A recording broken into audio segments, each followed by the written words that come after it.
Huwag kang lalapit! Kuya Rex, takbo!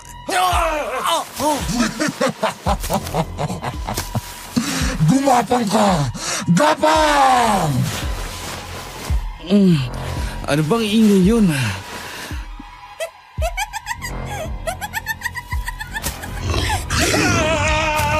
Demonyo!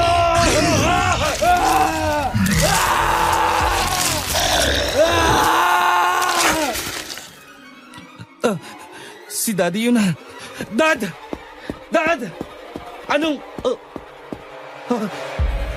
dugo? Bakit ang daming dugo? Daddy! Uncle Nolan! Diyos ko. Uncle, ano nangyari sa'yo? Bakit puro dugo ang paligid? Aswang. May aswang. Ano?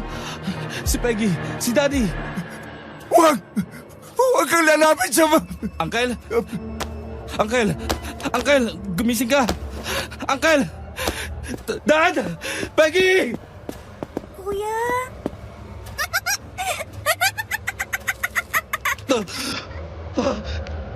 Daddy!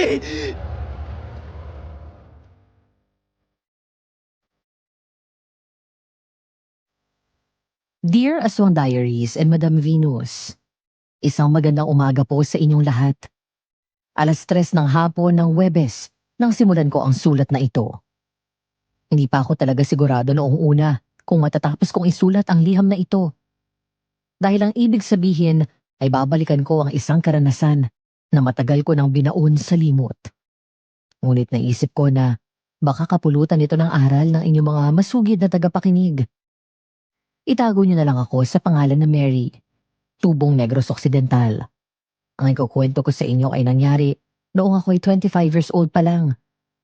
Degree holder at may maganda at maayos na trabaho sa isang malaking kumpanya sa Makati City. Dahil sa mental stress sa trabaho, ay nag-resign ako at pinauwi ng mama ko sa probinsya. Doon ay muli kaming nagkita ng kababata ko na si Joshua. Hindi pa man din ako nagtatagal nang magsimula kaming makaranas ng mga nakakakilabot na pangyayari. Mga karanasan na hatid sa amin ay hindi lang basta takot, kundi panganib sa aming buhay. Hindi ng isang aswang, kundi ng isang multo at demonyo. Nagsimula ang lahat nang magdiwang kami ng kapistahan sa aming bayan.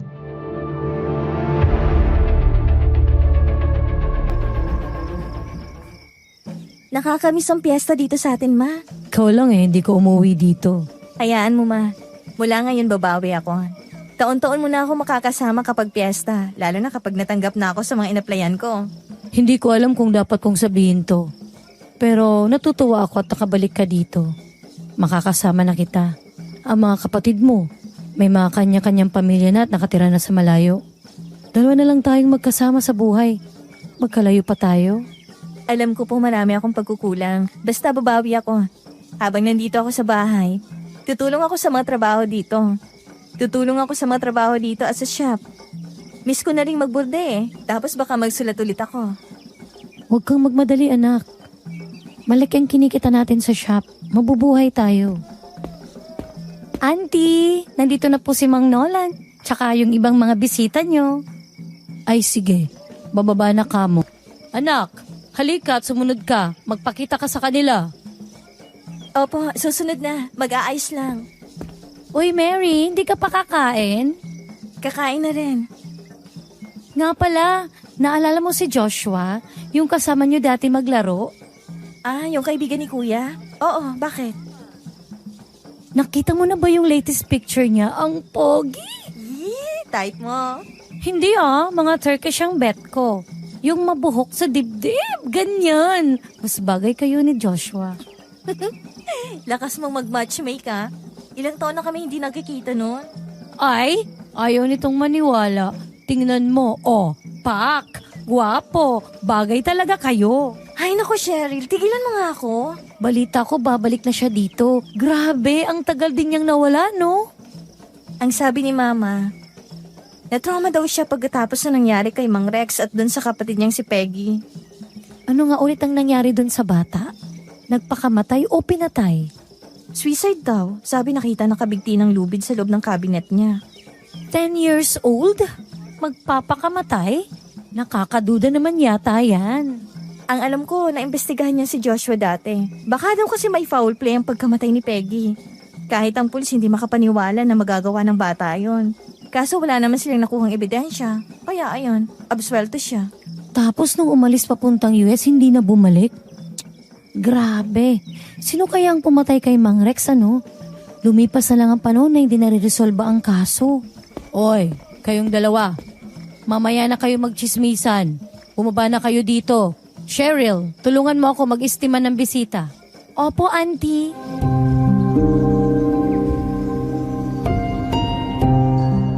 Ang bahay namin ay isang hindi ganun kalakihan at lumang bahay na bato.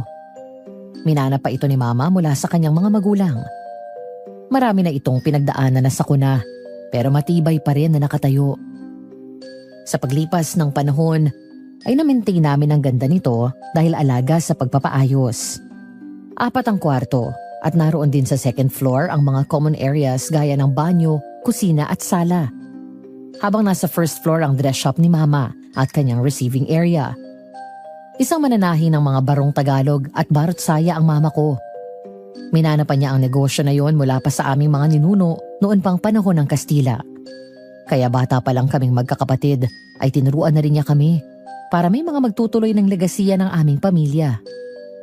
Marunong akong magdisenyo ng mga barong Tagalog, barot saya at maging makalumang bersyon ng Filipiniana. Marunong din akong magburda. At kahit na moderno na ang panahon ngayon, marami pa rin nagpapagawa sa kanya ng mga barong, kahit na ang mga trahe de mestiza na ginagamit sa mga espesyal na okasyon.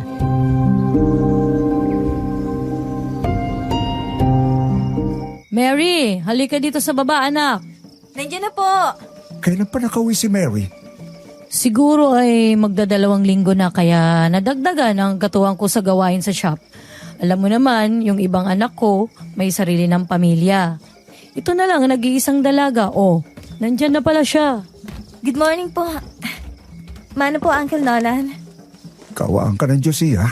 Aba, dalagang dalaga na. At ang ganda nitong anak mo. Thank you po. Naalala mo pa ba si Joshua? Yung panganay ni Kuya Rex? Dumating siya nung 1 buwan, galing Amerika. May inaasikaso lang sa Maynila kaya pauwi pa lang dito sa linggo. Sayang lang at hindi siya umabot ngayong piyesta. Ay, opo, si Joshua.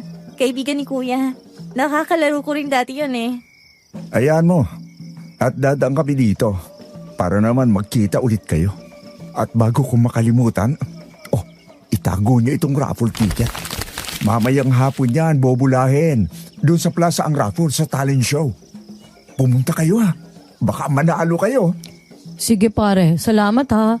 Ay, kumain ka na dyan ha. Salamat, Mare.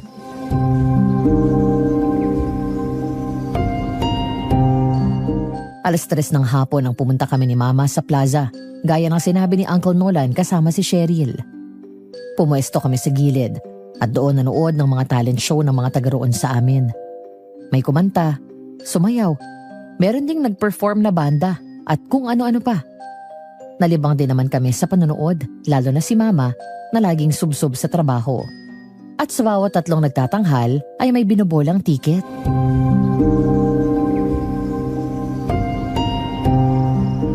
Ang ganda ng aparador na yan, anak ko. Bagay sa shop, antigo. Sana yun ang mapanalunan natin. Ma, ang creepy naman yan. Creepy ka dyan. Ang bahay nga natin mas matanda pa dyan sa aparador na yan. Saka magandang ilagay dyan yung mga barong. Sabi ko nga eh. Auntie, yung raffle ticket nasa inyo? Oo, eto, hawak ko. Ayan na ma, mag-raffle ulit. Sana bagong ref. Okay mga kaibigan, narito na naman po tayo para bumunot ng maswerteng mananalo sa ating mga papremyo dito. Ayan, tingnan ninyo. Napanalunan na ang ating washing machine, TV, maging yung water dispenser at stand fan. Ano naman kaya ang susunod na mapapanalunan ng ating next winning ticket? Sana aparador. Refrigerator. Ayan na, i-announce na. Eto na, binobola-bola na. Hep! Eto na ang winning ticket. Nasa mga kamay ko na. Ang susunod na mananalo ay mag-uuwi ng ating napakaganda at antik na aparador. Guys, mahal itong aparador na to. Mahal ang mga antik kapag binili nyo. At investment pa to. Pwede nyo rin ibenta sa malaking halaga. At may kalakip na cash price pa ito ng 15,000 pesos. Wala na kayong makikita ganito. May aparador na kayo, may pera pa. Ay, pera! Auntie, may perang kasama. Okay, eto na. Tingnan ang mga raffle ticket nyo dahil ang nagwagi ay, drum roll please, number 5, 2, 3, 3. Ticket number 5233. Ay, nanalo tayo, anak! Nanalo tayo! May 15K tayo, ma! Yay, auntie, nakuha mo yung aparador. Ayun! May nanalo na. Aba, si Pipa pala to eh. Bagay na bagay sa iyo to. Halika dito sa stage. Anak, halika, samahan mo ko.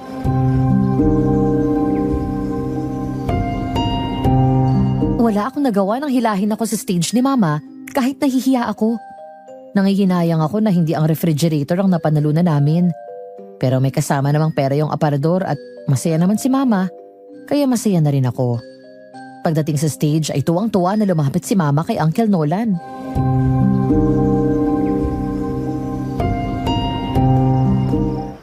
Pipa, congratulations! Sakto sa iyo itong aparador na to. Thank you, salamat, Mayor. Ay, binabati ko yung mga chismosa kong kumare dyan at kalaro ko sa Mahjong. Nanalo ako, mga mare! Mama, nakakahiya. Para kang nanalo sa loto. Ano naman? Oh, picture taking. Doon kayo sa tabi ng aparador, ha? Ayan. Thank you at congratulations ulit sa inyo. Sino yung tumawa, ma? Aling tumawa? May narinig akong tumawi. Boses ng bata? Wala naman eh. Baka yung nasa mic lang yun. Nung nag-feedback. Hindi narinig ko talaga.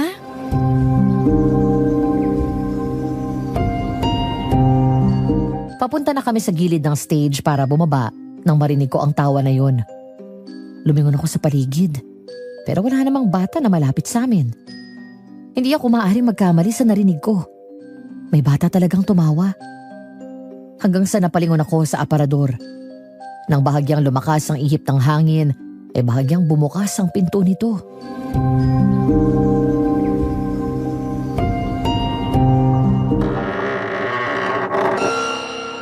Sino yun? Ang alin? May nakita akong bata, mama. Doon sa salamin ng aparador.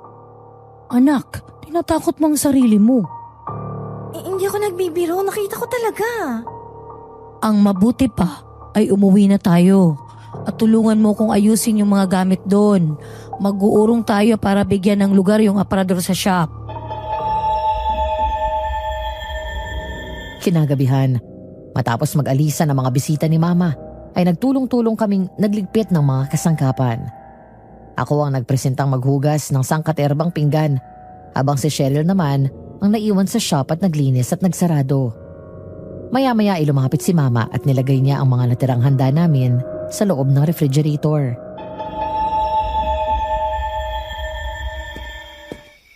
May ulam pa tayo bukas. Buti na lang may natira pa tayo morcon. Hindi ako masyadong nakakain kanina eh. Pinasobran ko nga kay Manang ang luto para may maiulam tayo. Siya nga pala anak, may lakad ka ba bukas? Wala naman po, ma. Magtitingin lang po ako ng mga job openings online. Baka sakaling matanggap ako para kahit nga nandito ako sa bahay, makakapagtrabaho ako. Mabuti pa nga ang ganon, anak. Mas gusto ko nga nandito ka kaysa bumalik ka ng Maynila. Dahil nalulungkot ako dito kapag wala kayo ng mga kapatid mo. At least kahit ikaw kasama ko. Huwag kang mag-alala, ma. Wala naman sa plano ko ngayon na bumalik sa Maynila. Ang priority ko makahanap ng trabaho dito sa atin. Kung hindi man, ayun nga, sa online. Para kasing ayoko na rin umalis dito eh. Namiss ko yung buhay probinsya, tsaka mas tahimik. O siya, tapusin mo na yung paghuhugas ng pinggan at matulog ka na rin. Bukas ng umaga tulungan mo ako sa pagbuborda sa shop. Para matapos ang maaga yung mga damit ng customer natin. At sa linggo na yan kukunin. Sige po, ma. Good night, ma. Good night, anak.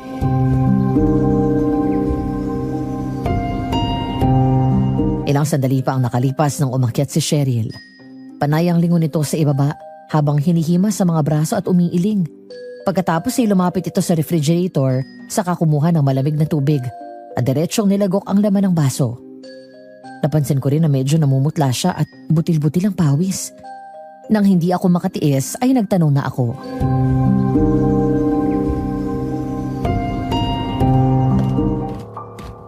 Okay ka lang? Hindi, kinikilabutan ako Bakit? Habang naglilinis ako at nagsasarado ako ng shop, biglang bumukas yung pinto ng aparador tapos parang may nagip ang gilid ng mata ko na parang batang tumakbo galing sa loob. Napabilis tuloy yung ginagawa ko Sigurado ka? As in, no joke. Kitang-kita ko talaga. Kinikilabutan ako. Ang ganda nga ng aparador na napanalunan ni auntie, pero mukhang minumulto naman. Matulog ka na nga. Baka pagod lang yan dahil sa dami ng bisitang dumating kanina. Baka nga o baka gutom rin kasi bigla akong nagutom ulit. May macaroni salad dyan. Kain ka. Hugasan mo na yung pinagkainan mo katatapos ko lang maghugas ng pinggan Oo, sige. Ako nang bahala. Teka, di ba ikaw nakakita na ng multo dati? Oo, pero bata pa ako nun tsaka isang beses lang. Ngayon pa? Wala, hindi na. Baka nga imagination ko lang yun nun Alam mo na kapag bata ka, malayong nararating ng isip mo. Tama ka rin naman dyan. Mary anak, kunin mo nga sa shop yung salamin ko. Naiwan ko dun sa tabi ng makina at hindi ko mabasa tong chat ng tita mo. Opo. Hala ka, good luck. Tara, samahan mo ako. Ay, ayoko nga. Natatawa na bumaba ako sa shop. Parang kapatid na rin ang turing naming magpinsan sa isa't isa. May araw na para kaming aso't pusa. May araw naman na magkasundo kami. Mabait naman siya at masipag. Maaasahan sa bahay at trabaho. Samantala matapos ko siyang biruin ay bumaba na ako sa shop. Binuksan ko ang ilaw doon at agad kinuha ang eyeglasses ni mama. Palabas na ako nang bigla akong mapalingon nang may nakita akong batang tumakbo sa labas at dumaan sa bintana.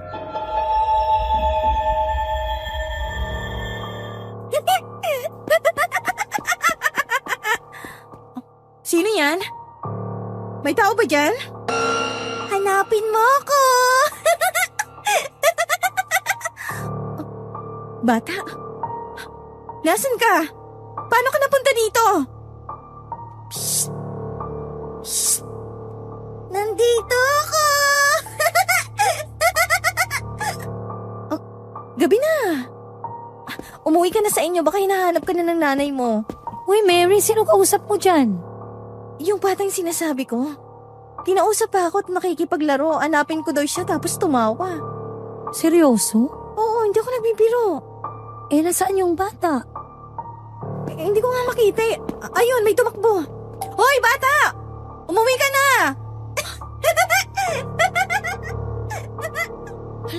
Hala, narinig ko rin. Nakakatakot ang boses. Parang galing sa ilalim ng lupa. Oh my God! Oo nga! Hala, bumukas na naman siya. Halika na, bumalik na tayo.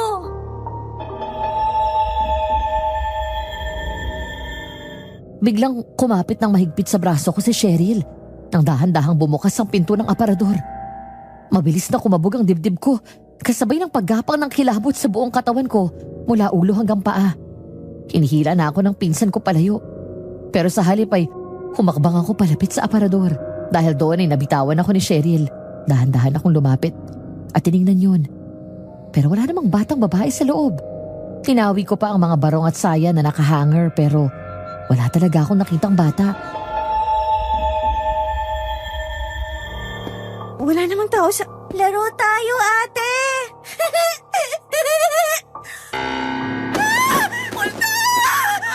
Takbo! Ganun na lang ang sigaw namin ng malakas nang may maramdaman akong malamig at maliit na kamay na humahawak sa braso ko. Walang tao sa tabi ko, pero nang tumingin kami ni Cheryl sa salamin ng aparador, nakita ko ang multo ng isang batang babae, nakakapit sa braso ko, at ang mukha nito ay nakakatakot. Mabagsik at nanilisik ang mga mata nito. At nang tumawa siya, nagmistulang demonyo ang mukha nito. Agad kaming tumakbo paakyat ni Cheryl. Dahil sa malakas na sigaw namin ay napatakbo palabas si Mama. Dali-dali kaming nagtago sa likod niya na nanginginig at namumutla sa takot. Sa isang iglap ay pinagpawisan ako ng malamig. Hindi ako matatakutin, pero iba yung nakita ko ng sandaling yun. Bakit kayo sumisigaw? Para kayong hinahabol ng maligno gabing-gabi na. Mama, may pulto. Dun sa salamin ng aparador. May multo ng batang babae, kitang-kita ko. Ako, Mary, wag mo akong tinatakot ng ganyan. Pagod lang yan. Matulog na kayo. Auntie, totoo po. Narinig namin may batang tumatawa. Siya dun yung tinatakot ang sarili nyo. Teka, ako ang bababa. Nasaan ba ang salamin ko? Aakin na yan. Matapang na bumaba si Mama sa shop. Maya-maya ay nakita na lang namin na sinarado niya ang ilaw. Saka mahinahon na bumalik sa itaas. Napakunot na uwa ko nang makita na may bitbit na lumang manika si Mama. Ang klase ng manikang yon ay Coraline dolls na nauso noong 1990s. Pero ang isang ito, marumi na at halos nangingitim pa. Ang ibang parte ng katawan nito ay punit at sira na. Bumuntong hilinga lang siya, saka umiling na tinignan kami ni Cheryl. At pagkatapos ay naglakad papunta sa kwarto niya. Kayong dalawa ha, tigilan nyo ang kababasa at kapapanood ng mga horor. Kung ano-ano tuloy ang naglalaro sa isip nyo. Matulog na nga kayong dalawa? Opo. Hoy, doon ako matutulog sa kwarto mo. Ayoko mag-isa. Sa'yo ba tong manika, Cheryl? Po, hindi po. Ikaw, Mary. Mas lalong hindi sa akin yan. Saan galing yan? Doon sa shop. Nakita ko sa may upuan. Ha? Paano nangyari yun? Wala naman yan kanina nung nasa baba kami. Baka hindi nyo lang napansin. Di itapon na at luma naman.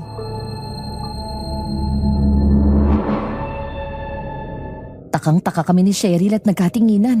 Dahil sigurado kami na walang manika doon sa shop nang bumaba kami. Binuksan ni Mama ang bintana saka tinapon mula doon ang manika. Nagmamadali pa kaming magpinsa na sumilip at nakita namin mismo na nashoot yun sa malaking basurahan na nasa loob ng bakuran. Lumipas ang 2 araw.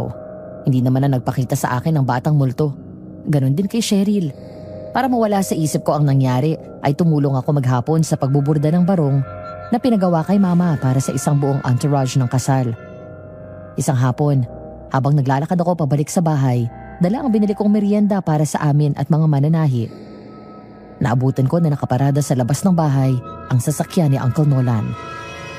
Pagpasok ko pa lang sa bakuran, may lumabas na isang lalaki. Pamilyar ang mukha niya.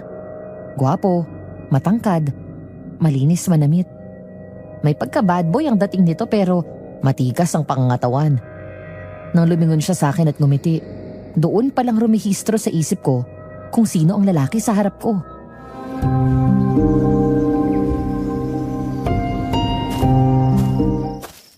Mary? Joshua? Ikaw na ba yan?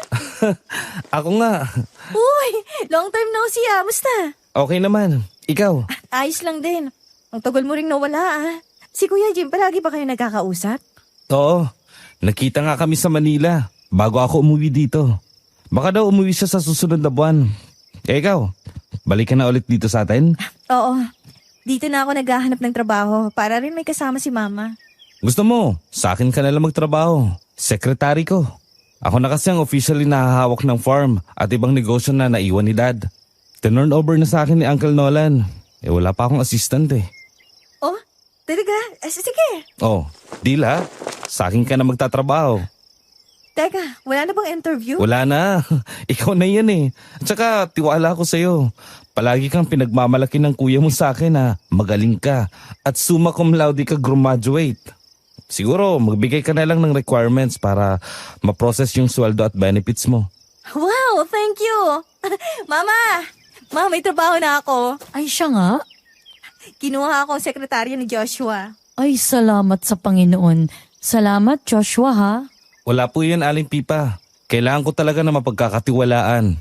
At hindi naman na iba si Mary. Bukod doon, hindi na siya mahihirapan magbiyahe. Diyan lang sa loob ng farm ang opisina. Nako, thank you talaga ha.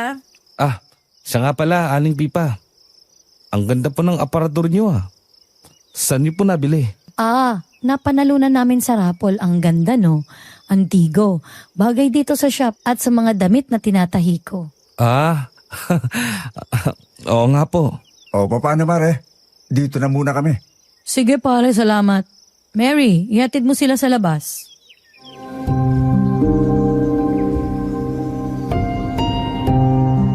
Hinatid ko sila hanggang sa labas ng bakuran. Agad sumakay sa driver's seat si Uncle Nolan, habang si Joshua naman ay huminto at humarap sa akin.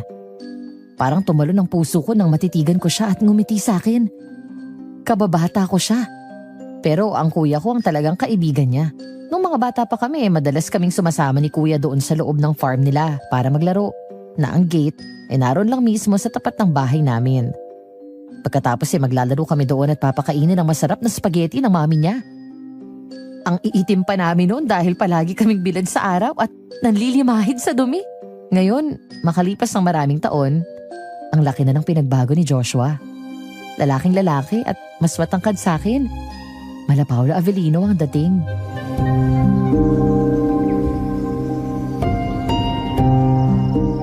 Pwede kunin ng contacts mo?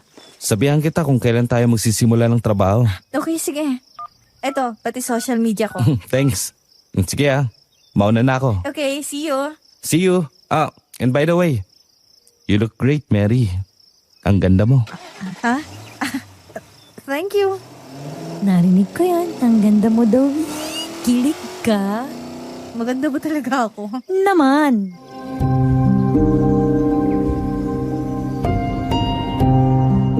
Ang mga susunod na eksena ay hango na rin sa mismong kwento ni Joshua sa akin. Ayon sa kanya, nang pumasok sa bakuran ng farm ang sinasakyan ni Uncle Nolan, ay unti-unting bumigat ang kanyang dibdib. 10 taon siyang nasa Amerika. Matapos malibing ang kanyang ama at bunsong kapatid, ay doon na siya nanirahan. Wala na sanang balak bumalik si Joshua dahil tahimik na rin ang kanyang buhay doon. Kung siya ang tatanungin, ayos lang sa kanya na ibenta ang farm. Pero kinumbinsi siya ni Uncle Nolan na huwag na tong ibenta alang-alang sa mga masasayang alaala nilang mag-anak sa lugar na yun. Pumayag si Joshua. Pero ang uncle niya ang namahala. Hanggang sa dumating ang punto na hindi na kaya nito na pamahalaan mag-isa ang farm. May edad na kasi at may iniinda na ring sakit sa katawan. Kaya nagdesisyon si Joshua na umuwi na lang. Nang huminto ang sasakyan, natigilan siya nang bumaba at makita muli ang kanilang bahay.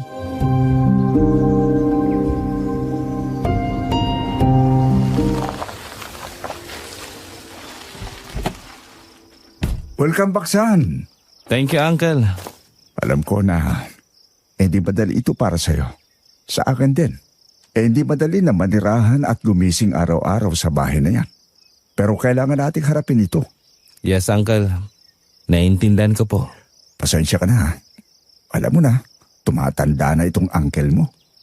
Ako nga dapat ang humingi ng pasensya. Ikaw lahat ang sumalo ng responsibilidad ko dito. Wala naman akong pamilya. Kaya ayos lang yon. Isa pa, sino pa ba ang magtutulungan kung hindi tayo rin? Sir Joshua, nako, welcome back po. Mang Joe, musta na po kayo? Ayos lang sir.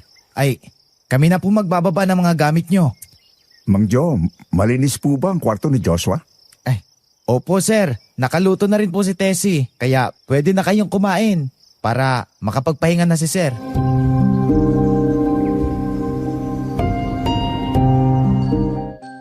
Pumasok si Joshua sa bahay. Sinalubong siya ng malamig at marahang simoy ng hangin. Bukas ang mga sliding doors sa buong sala at dining room. Malinis ang paligid. Makintabang sahig at halos walang alikabok sa mga muebles. Umakyat sa second floor si Joshua at lumiko sa kaliwa papasok ng hallway. Huminto siya sa dating kwarto ng kanyang magulang at binuksan yun. Pumasok siya doon at tiningnan ang kanilang larawan.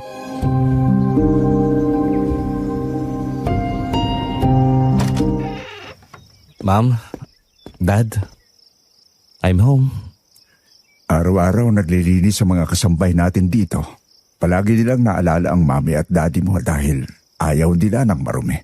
Kaya nga po mabuti na lang kahit wala na sina Mami. Nandito pa rin sila. Kumain na tayo para makapagpahinga ka. Bukas ng umaga ay punta natin ang puntod ng mga kuya. Bumaba ka na sa dining ha? Opo, magpapalit lang ako ng damit. Nga pala Uncle. Yung aparador ni na Aling Pipa, hindi ba kamukha yun ng dating aparador natin? Ang totoo, Joshua, yun na nga yun. Ano? Paano napunta sa raffle? Ang akala ko tinapon nyo na yun. Yun ang ginawa ko. Siguro may kumuha tapos nakita nila, nabuo at matibay pa kaya pininturaan na lang ulit at binenta. Hindi ko rin alam kung sino ang namili ng mga pinamigay na papremyo. Pero nakilala ko rin agad yung aparador. Di naman ako makakibo kaya hinayaan ko na. Malay ko na sila Pipa ang makakuha. Hayaan na natin. Nandyan na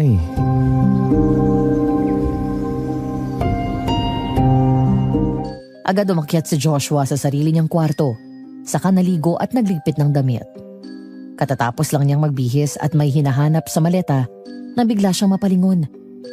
May nahagip ang gilid ng kanyang mata na para bang may nakasilip sa bahagyang nakabukas na pinto. At pagkatapos biglang tumakbo paalis. Kasunod ng pamilyar na tawa ng batang babae. Uncle? Sir Joshua! Mang Joe, may bata bang nakatira dito?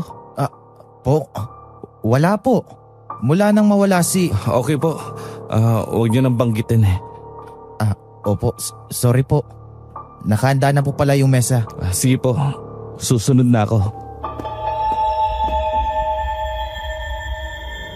Nang bumaba si Mang Joe ay bumalik si Joshua sa kwarto. Saka kinuha ang charger ng phone niya. Nakalagpas na siya ng hallway at malapit na sa hagdan nang muli siyang matigilan nang may marinig siyang tunog mula sa gitnang kwarto. Nang bumalik siya at bahagyang sumilip. Nakita na lang ni Joshua na dahan-dahang bumubukas ang pinto ng kwartong yun. Nakaramdam siya ng kilabot. Hindi na sana niya papansinin yun at muling tumalikod nang may muli siyang marinig.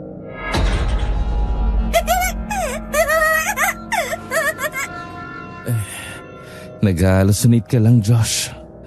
Relax. Isang gabi, habang naglalakad ako pa uwi mula sa ginaganap na reunion ng mga kabatchmate ko noong high school, nakita ko pa doon si Joshua. Pero hindi kami masyado nakapag-usap dahil abala kami pareho sa pakikipagkwentuhan sa mga sarili naming kaibigan. Mag-aalas 12 na nang magpaalam ako at umalis.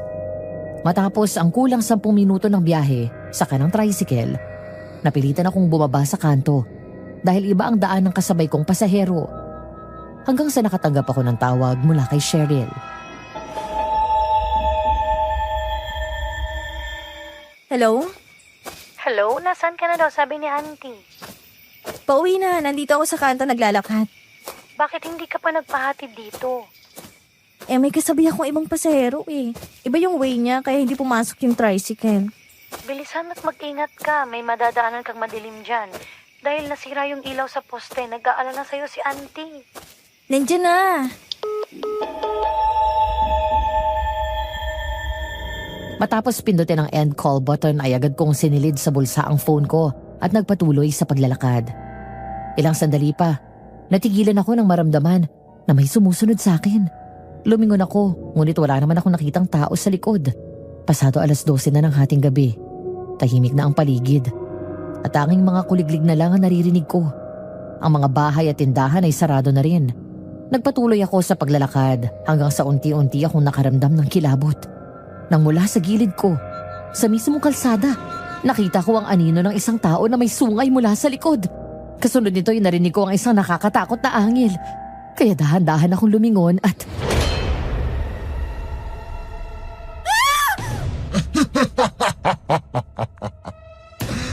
Kamusta na, Mary? Mama! Tulong! Bumalik ka dito! Tulong! Mga kapitbahay! Biniwan pa ako! Isang demonyo! Isang nakakatakot na nilalang na napakaitim at kasing kulay ng anino. Mapula ang nanilisik niyang mga mata at may maliit na sungay sa magkabilang noo. Ang mga ngipin niya ay parang vampira, mahaba at matulis ang kanyang pangil. Nang hablutin ako nito sa batok at sakali ng mahigpit sa leeg, ay naramdaman ko ang matalas niyang mga kuko. Nanginginig at umiiyak ako sa takot na nagpupumiglas nang hinarap ako nito sa kanya. Parang awa mo na, wag mo ako sasaktan. Wag mo ako sasaktan. Hindi kita sasaktan. Narito ako para alagaan ka. Ang ipagpatuloy ang naudlot na plano para sa'yo. Pakawalan mo na ako. Nagmamakaawa ako. Nag-aalala na sa akin si Mama. Hindi ka uuwi! Sasama ka sa akin sa ayaw at sa gusto mo!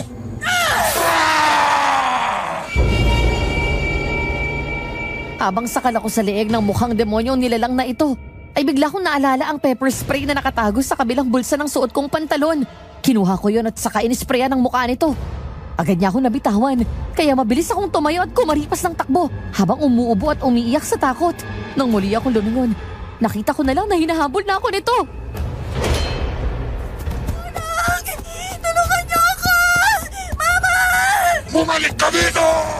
Huwag na lang sa akin!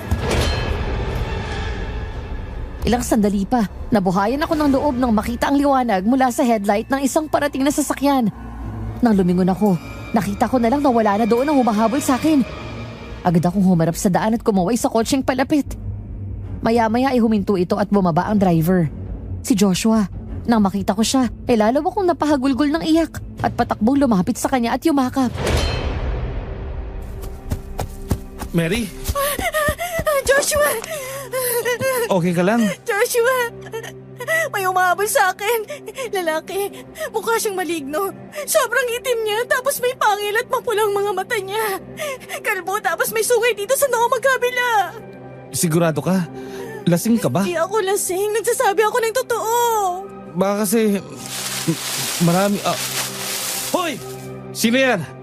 Lumabas ka dyan! Siya yan. Siya yung sinasabi ko. Hinawakan niya ako sa magkabilang braso at marahang hinaplos yun habang kausap ako para kumalma ako. Hanggang sa hindi na nga niya natapos ang sasabihin nang lumingon at makita ang nilalang na humahabol sa akin. Nagtatago sa gilid ng pader ng isang bahay. Nakatingin at nagmamanman na parang nag-aabang kung kailan ako malalapitan. Nang sigawan ito ni Joshua ay mabilis itong umalis at lumusot sa makapal na halamanan. Siya ba yung humabol sa'yo? Oo. Tana, halika na. Sumakay ka na. Ihahatid na kita sa inyo. Nanginginig pa rin ang mga kamay ko nang kunin ang isang baso ng tubig na inabot sa akin ni Cheryl. Saka ko yun ininom. Wala pa rin akong tigil sa pagluha habang hindi mawala sa isip ko ang nangyari. Bahagyang inangat ni Mama ang ulo ko para tignan ang bumakat na kamay ng nilalang na yon sa leeg ko. Salamat at tumating ka bago mapahamak ang anak ko. Mabuti na nga lang po at sakto ang dating ko. Dapat nga isasabay ko na si Mary. May kinausap lang po akong kaibigan ko eh. Biglang nawala. Nakauwi na pala. Bukas na bukas ay i-report natin to sa barangay. Ano kayang nilalang yun? Aswang? Imposible. Walang aswang sa lugar natin.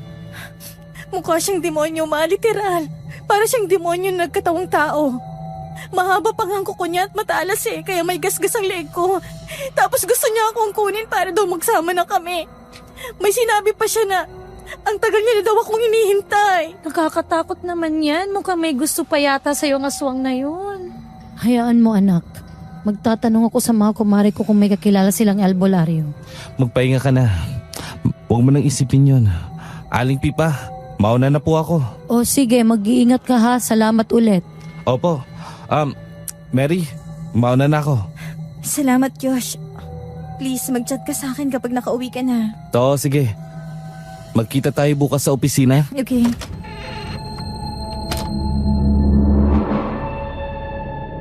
Nang mga sandaling yon, matapos akong ihatid ni Joshua sa bahay.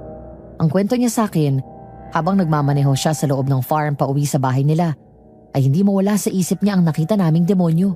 Isang nilalang na hindi na rin iba sa kanya at minsan na niyang nakita. Habang nag-iisip bigla siyang napalingon nang may makita siyang batang nakatayo sa ilalim ng nadaanang puno at nagtatago sa dilim. Hindi man kita ang mukha, Pero ramdam na ramdam niya na sumusunod ito ng tingin sa kanya. Bata ba yun? Joshua, anong oras ka uuwi? Parating na po ako, Uncle. Nandito na ako sa loob ng farm. Mabuti naman kung ganon. Ang akala ko nga ay naandito ka na. Sabi ko kasi bumukas ang TV sa kwarto mo.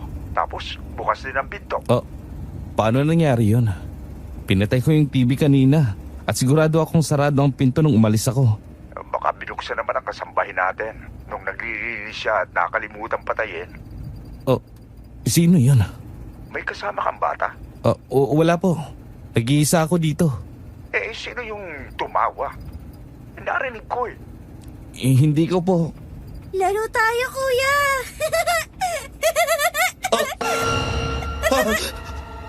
Hindi. Patay ka na. Samahan mo ako, kuya! Malungkot dun! Malamig! Wala akong kalaro! Layuan mo ko. Patahimikin mo ko.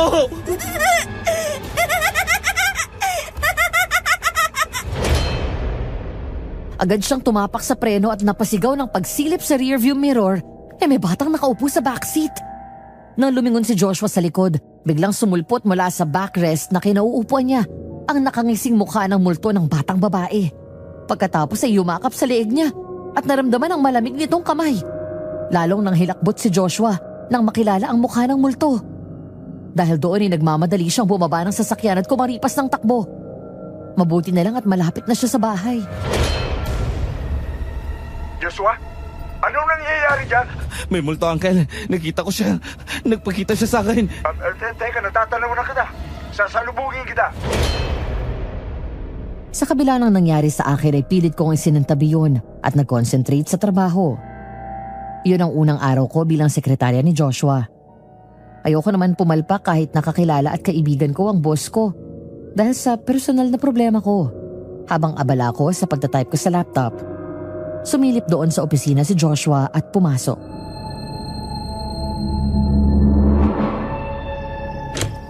Mary, halika.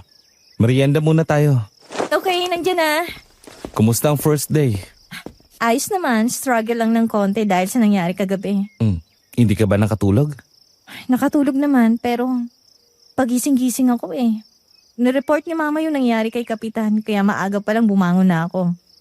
Tinuro ko sa kanila kung saan ako sinundan ng aswang na yon. Tapos yun, may nakahagip sa CCTV sa nangyari. Kita din yung aswang o demonyo na humabol sa akin. Hindi nga sila makapaniwala eh. Thank God at nakatakbo ka. At mabuti na lang din dumating ka. Ano pala ang nangyari sa dating trabaho mo sa Maynila?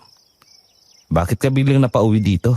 Pagka-graduate ko ng college, inabsorb ako ng company kung saan ako nag-OJT. Okay naman yung mga kasaman ko. Kahit na nung bago pa lang ako, kasundo ko na sila dahil sa magandang record ko sa trabaho. Makalipas lang ng 3 taon, na-promote agad ako. Doon ako nakaranas ng bullying mula sa isa sa kasama ko na mas matanda sa akin. Anong ginawa sa'yo? Hindi niya matanggap na na-promote yung bago at mas bata sa kanya. Ilang taon na kasi siya doon. Tapos hindi namin malaman na dahilan, hindi talaga siya pinopromote ng boss namin. Tapos yun, mula noon naging mahirap ng lahat. Hindi niya ako sinasaktan ng pisikal pero ang mga masasakit na salita, ang paninira, ang intensyon ng pagpapahiya sa akin, sa harap ng mga kasama namin, yun yung unti-unting pumapatay sa akin. Yung sadya niya na pinagmumukha akong bobo kapag kausap ako. Bakit hindi mo sinumbong ka agad? Ayoko lang kasi ng gulo. Mas gusto ko magtrabaho lang ng tahimik. Pero kahit hindi ko siya pinapatulan, lalo siyang nagpo-provoke. Nananalbahe na siya. Nariyan na sadya niya akong babanggain kahit alam niyang may hawak akong mainit na kape. Kapag may inuutos ang boss ko sa kanya para sabihin sa akin, sinasadya niyang hindi sinasabi kahit na importante. Sira ulo yun ah. Hanggang sa yung mga kasama na namin sa office ang napikon sa kanya. May isang nag-report sa kanya kay boss ng ginagawa sa akin dahil din pinagalitan siya. Kinumpronta niya ako at inaway. Akala niya kasi ako nagsumbong. Lumaban ako at nireport ko siya sa HR. Ayun, tinanggal siya sa trabaho. Pero dahil sa trauma kaya, minabuti ko na lang din na mag-resign. Si kuya nagsabi sa akin na umuwi na ako dito para makapagpahinga habang nag-a-apply. Kaso na-miss ko yung buhay dito kaya naisip ko na hindi na bumalik. Tapos yun, dumating yung job offer mo. Kaya pala ang sabi sa akin ni Jim nung kinumusta kita. Nandito ka daw nagbabakasyon. Buti hindi sumugod si Jim sa trabaho mo. Anong hindi? Sumugod kaya? Kinumpronta niya yung nang-bully sa akin tapos kinausap pa si boss, nakakaya nga eh. Tama lang yun. Kahit akong nasa katayuan niya, gagawin ko yun eh. Alam mo naman ang kuya mo masyadong protective sa'yo. Kanina nga lang tumawag at kinamusta ako. Kwento pa kasi ni mama yung nangyari kagabi. Buti nga nandito ka na. Kahit papano, nalilibang ako. Boyfriend, meron ka? Wala na. Last relationship ko 3 years ago. Classmate ko ng college. Ano nangyari? Nahuli ko siyang nag-cheat nung mismong graduation pa namin. Ikaw, may girlfriend ka na iwan sa US? Wala. Tinapos ko na rin a year ago. Pareho tayo ng reason. Cheater din. Pero ikaw, okay ka na ba dito? Alam ko yung nangyari sa'yo nun. I think so. Kailangan maging okay ako. Or else, wala magpapatakbo ng iniwang negosyo ni Dad. Kapag nakakaramdam ka ng lungkot, sabihin mo lang sa akin. Kapag wala ako dito, punta ka sa bahay. Sige, sabi mo yan eh. Tara, kain na muna tayo. Ay, wait lang. Wala tayong tubig. Kukuha lang ako. Bumalik ako sa loob at pumunta sa kusina. Pagbukas ko ng ref, ay hindi sinasadya na mahulog ang isang bar ng chocolate mula sa loob. Kaya naman tumungo ako para damputin yon. Tatayo na sana ako ulit. Nang bigla akong matigilan nang mapansin sa laylayan ng manipis at kulay puti na kortina ang isang pares ng paa. Dahan-dahan akong tumayo at sinarado ang pinto ng ref. Sa hindi malamang dahilan, nangalisig ang balahibo sa buong katawan ko. Nang makita na may lalaking nakatayo sa likod ng kurtina mula sa kinatatayuan ko, ay kitang-kita ko ang anino niya. Ang katawan niya na bumabakat sa manipis na kulay puting kurtina habang tuwid lang siyang nakatayo. Hindi ko alam kung bakit siya naroon at hindi kumikibo. Hindi ko rin naman makita ang mukha niya, kaya hindi ko alam kung doon sa bahay siya nagtatrabaho o sa farm.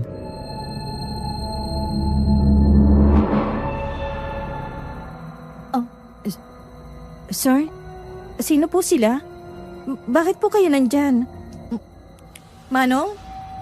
Ikaw ang isusunod niya. Sino yan? Nandito na siya. Ang demonyo. At ikaw ang isusunod niya. Sino ka ba? Magpakita ka! Huwag kang papayag. Huwag kang sasama sa kanya. Ikaw ba yung nagsasalita? Paano nangyari yun? Nakatayo lang siya kanina dito. Ikaw ang isusunod niya. Mabilis kong nilapitan ng kurtina kung saan nakatayo ang lalaki. Saka bigla akong hinawi yun. Ganun na lang ang naramdaman kong takot nang biglang wala doon ang lalaki. Nang lumingon ako, biglang may bumulaga sa akin na multo ng isang matandang lalaki. Nakakatakot ang mukha at naaagnas habang may mga bakas pa ng saksak at dugo sa katawan at damit. Napasigaw ako sa takot at bigla akong napaupo sa sahig. Tinakpan ang tenga ko. Habang nangingilabot ang buong katawan ko, ay agad akong umusal ng dasal.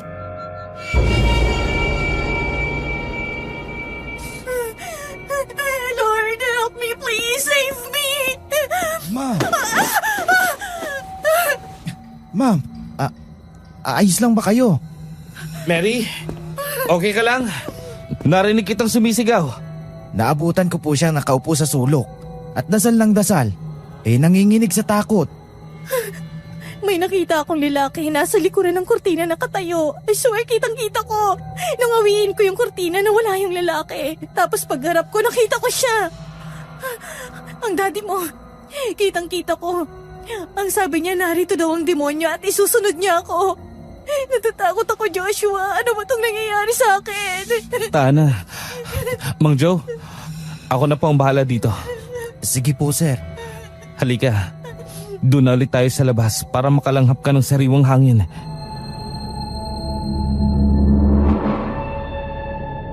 Gabi ng Biyernes. Dahil wala akong trabaho sa opisina, nagpresenta akong magburda sa baro at panyuelo ng Filipiniana, ang wedding dress ng isang customer ni Mama. Habang naroon ako sa dress shop at nakikinig ng radyo, maya-maya ay bumaba si Cheryl at tinulungan ako.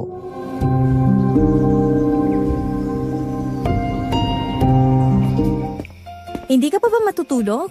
Hindi pa ako inaantok tsaka kachat ko yung afam ko. Naku nga, ganyan-ganyan ka ha, tapos iiyak ka na naman. Iba to, promise. Mabait siya tapos sweet. Sabi mo rin yan dun sa dati mo. Huwag ka nang maingay, baka ma-jinx pa eh. Eh ikaw, kumusta kayo ni Josh? Paano kumusta? Okay naman. Ang ibig kong sabihin, nagpaparamdam na ba?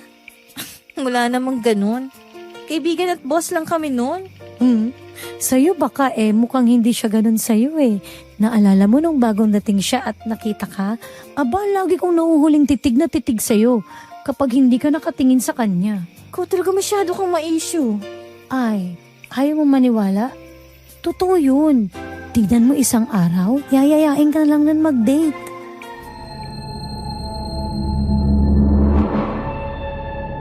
Natigilan kami ni Cheryl nang marinig ang tunog ng iyak ng bata. Nagkatinginan kami at sabay lumingon sa paligid habang nakikiramdam. Tumayo pa ako at sumilip sa labas ng bintana. Wala namang bata sa paligid. Binalawala na lang namin yon at nagpatuloy sa pagbuburda. Habang kinukumbinsi ang mga sarili namin na isa na naman yung gawa ng aming guni-guni. Nang patugtugin ang paborito naming awitin, isinabayan din namin yung kanta sa radyo habang medyo umiindak kasabay ng musika.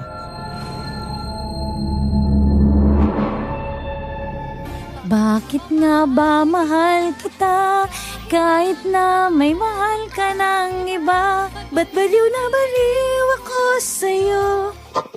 Tingnan mo yung radyo na to, walang respeto, kumakanta nga eh. Sira na yata eh. Sa bagay, 19 kopong-kopong pa yan. Tumayo ako sandali at lumapit sa radyo na nakapatong sa mesa at nasa tapat ng aparador. Sinubukan kong ibalik sa istasyon na pinakikinggan ko. Nang maibalik ko na yon ay agad akong tumalikod at naglakad pabalik sa pwesto ko. Pero natigilan ako nang mawala na naman sa pinapakinggan namin ng istasyon pagkatapos bigla pa itong nag-static.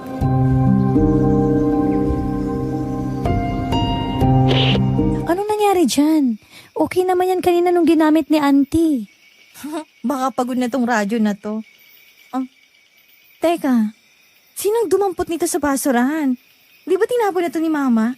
Yung manika? Yan yung nakita ni auntie dito sa shop, diba? Oo, ito nga. Yung tinapon ni Mama mula bintana. 3 points pa nga yun sa basurahan eh. Hindi ko alam paano napunta yan dyan. Nakapagtataka naman. Nakita ko nakasamang kinuha yan ng mga basurero nung isang linggo. Baka naman hindi ito yun. Yan yun, tingnan. Cheryl? Bumukas na naman siya. Halika na. Doon lang tayo sa taas magpunta.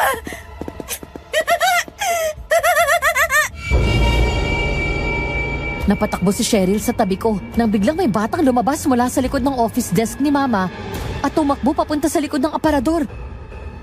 Napasilip ako sa gilid. Labis akong nagtaka dahil nawala yung bata. Pader na yung likod ng aparador na yun at wala nang ibang madadaanan pa.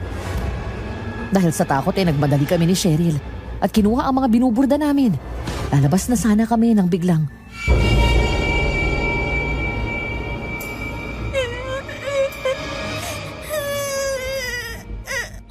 May umiiyak. Tama na po. Ayoko na. Tulungan niyo ako. Ate Mary, tulong.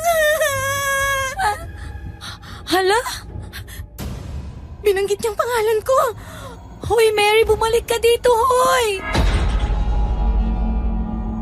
Nangalisag ang balahibo sa buong katawan ko nang marinig ko na tinawag ang pangalan ko ng batang babae. Hindi ko lang maalala kung kanino. Pero doon ko lang napagtanto na pamilyar sa akin ang boses nito. Kaya bumitaw ako sa pagkakahawak sa pinsan ko at dahan-dahan akong lumapit sa aparador kung saan nagmumula ang tinig ng bata. Parang sasabog ang dibdib ko sa labis na kaba ng mga sandaling yun. Nangangatog ang mga kamay ko at dahan-dahang binuksan ang pinto. Walang tao, walang bata sa loob. Bukod sa mga damit ay walang ibang laman yun. Hinahawi ko pa ang mga nakahanger na bagong tahi na barong at baro na pinatahi ng customer. Pero wala akong nakita. Ano? Wala namang bata eh. Itapon mo nga ulit bukas ng manika na to. Sige, ilapag mo dyan. Sarado mo na yan at umakyat na lang tayo. Mabuti pa para... Huwag kang umalis, Ate Mary. Samahan mo ako dito. Isasara ko na lang ang mga pinto ng aparador nang biglang may malamig na kamay na humawak sa akin. Ganun na lang ang lakas ng sigaw ko at pangihilakbot na naramdaman nang makita ang isang batang babae sa loob ng aparador. Sa tansya ko, nasa 10 taong gulang ito. Mahaba ang buhok, maputla at naaagnas na ang itsura ng mukha. May mahabang marka sa leeg nito na malaki at mahabang sugat na parang sariwa pa at puno ng nana. Nakakatakot ang kanyang mga mata at mas lalong nakakatakot ang itsura nito habang nakangisi ang batang babae na nakita ko sa salamin ng aparador na yon. Mary! Iwan mo ako! Halika dito. Samahan mo ako. Malungkot mag-isa. Iwan mo ako! Mama! Auntie! Samahan mo ako, Ate Mary! Sumama ka sa akin! Bitawan mo ako! Nang magawa kong makawala mula sa pagkakahawak sa akin ng bata, ay agad akong tumakbo. Si Cheryl na nagawang makaalis kanina at tumakbo palabas ay umahangos na bumalik kasama si Mama. Palabas na ako sa shop nang biglang sumara ng kusa ang sliding glass door. Hindi nakalak yun pero nang sinubukan kong buksan yun, parang may puwersang pumipigil dito. Umiiyak ako sa labis na takot nang makita ko si Mama at Cheryl na patuloy na hinahampas ang salamin at binubuksan ang pinto. Hanggang sa bigla akong hawakan ulit sa kamay ng multo. Nagwala ako at napaupo sa sahig nang magawa akong hilahin ito palayo sa pinto na para bang malaking tao ang humihila sa akin. Mama! Mama, tulungan mo ako! Mama! Ang sabi ko maglaro tayo! Bakit ayaw mo? Silbahe ka! Lumayo ka sa akin! Silbahe ka, Ate Mary! Ayaw mo akong kalaro! Para ka rin si Daddy at si Kuya! Mama! Magdasal ka, anak. Ang Diyos lang ang tanging makakatulong sa'yo. Panginoon, tulungan mo ako. Iligtas mo ako sa kamay ng inyong mga kaaway. Nalulungkot ako mag-isa! Gusto ko ng kalaro!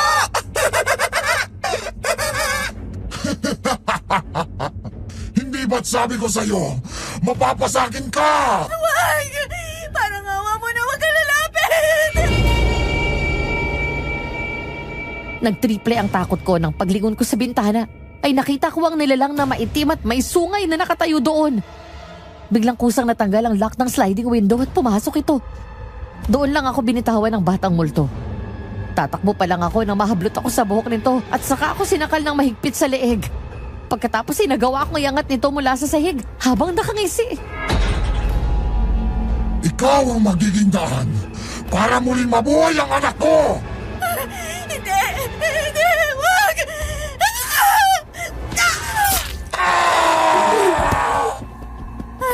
Sa ngalan ni Jesus, lumayas kayo dito mga demonyo kayo!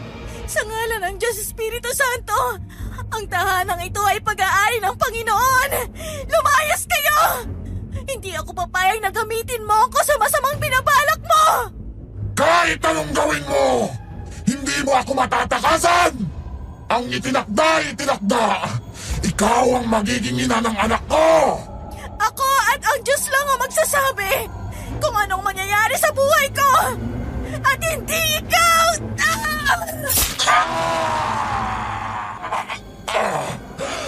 Babalikan kita! Hindi ba tayo tapos?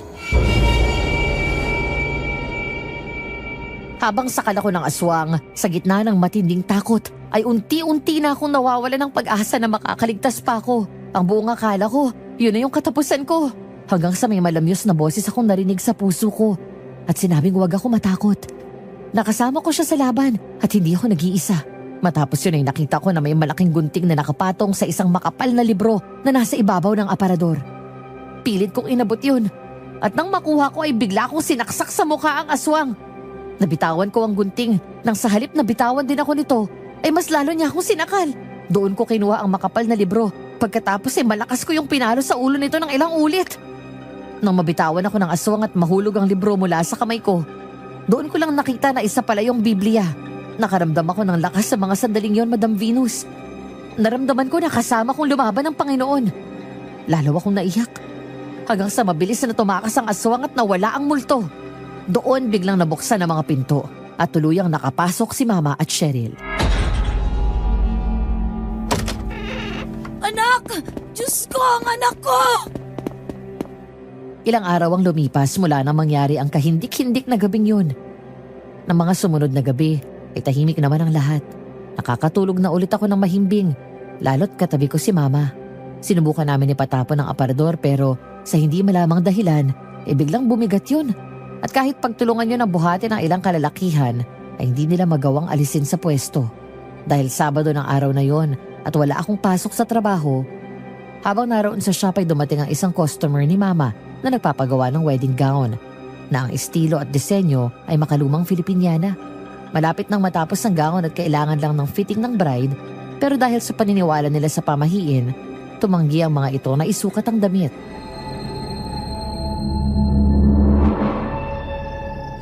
Naku paano na kaya ito? Auntie, bakit kaya hindi na lang si Mary ang magsukat? Magkasing katawan naman sila ni Ma'am. Same height din. Ay, oo nga no. Okay lang ba sa inyo? Ayun, payag sila, Ma'am. Mary, magpalit ka ng damit mo. Magsuot ka ng kamison para masukat mo ng tama ito. Opo.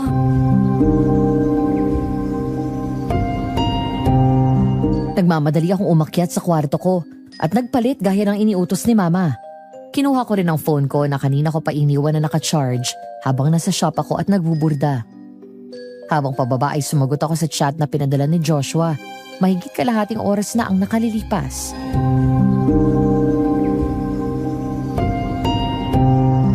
Busy ka? Hindi naman. Wala nga akong magawa kaya tumulong na lang ako sa pagbuburda kila Mama. Punta ko dyan.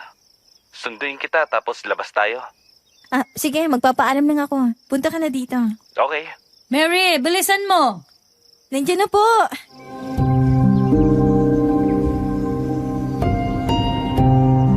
Nagmamadali akong bumaba at bumalik sa shop. Doon ay pinatungtong nila ako sa isang bilog at maliit na entablado kung saan pinagtulungan nila akong bihisan habang nakaharap sa isang full-length mirror. Gandang-ganda ako sa damit.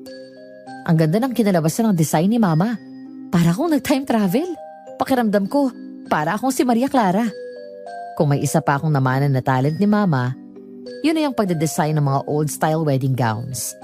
Gaya niya, ay forte ko rin ang mga old Filipiniana style o traje de mestiza. Gustong-gusto ko ang mga detalye ng burda mula sa saya hanggang sa tapis at maging sa manggas at kamisa o baro.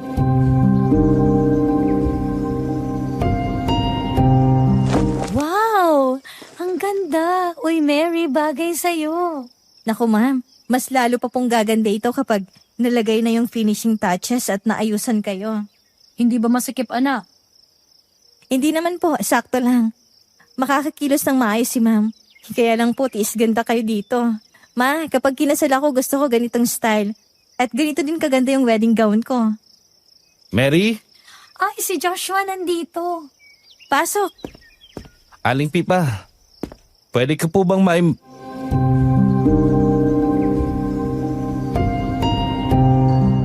Hindi natuloy ni Joshua ang sasabihin nang matigilan at matulala pagpasok sa shop at nakita ako. Bigla akong nailang dahil sa klase ng tingin niya sa akin. Inagod ako ng mata nito mula ulo hanggang paa habang medyo nakanganga. Saka parang baliw na biglang umiti dahil doon ay natawa sa kanya ang mga tao sa shop.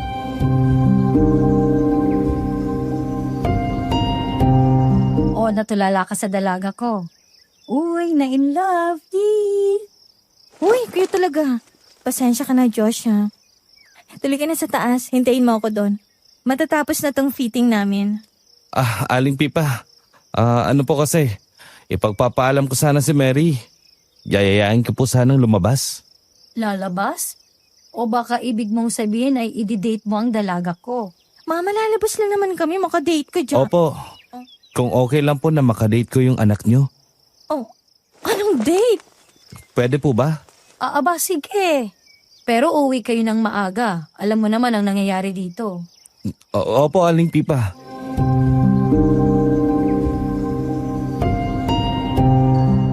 Ngumiti ako kay Joshua nang iabot sa akin ito ang binuksan na can soft drinks. Matapos namin mag-lunch ay namasyal kaming dalawa sa mga kilalang tourist spot doon sa amin. Pagkatapos siniyaya niya akong manood ng sine.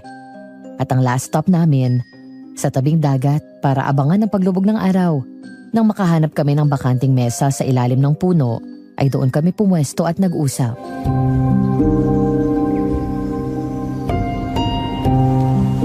Nagugutom ka ba?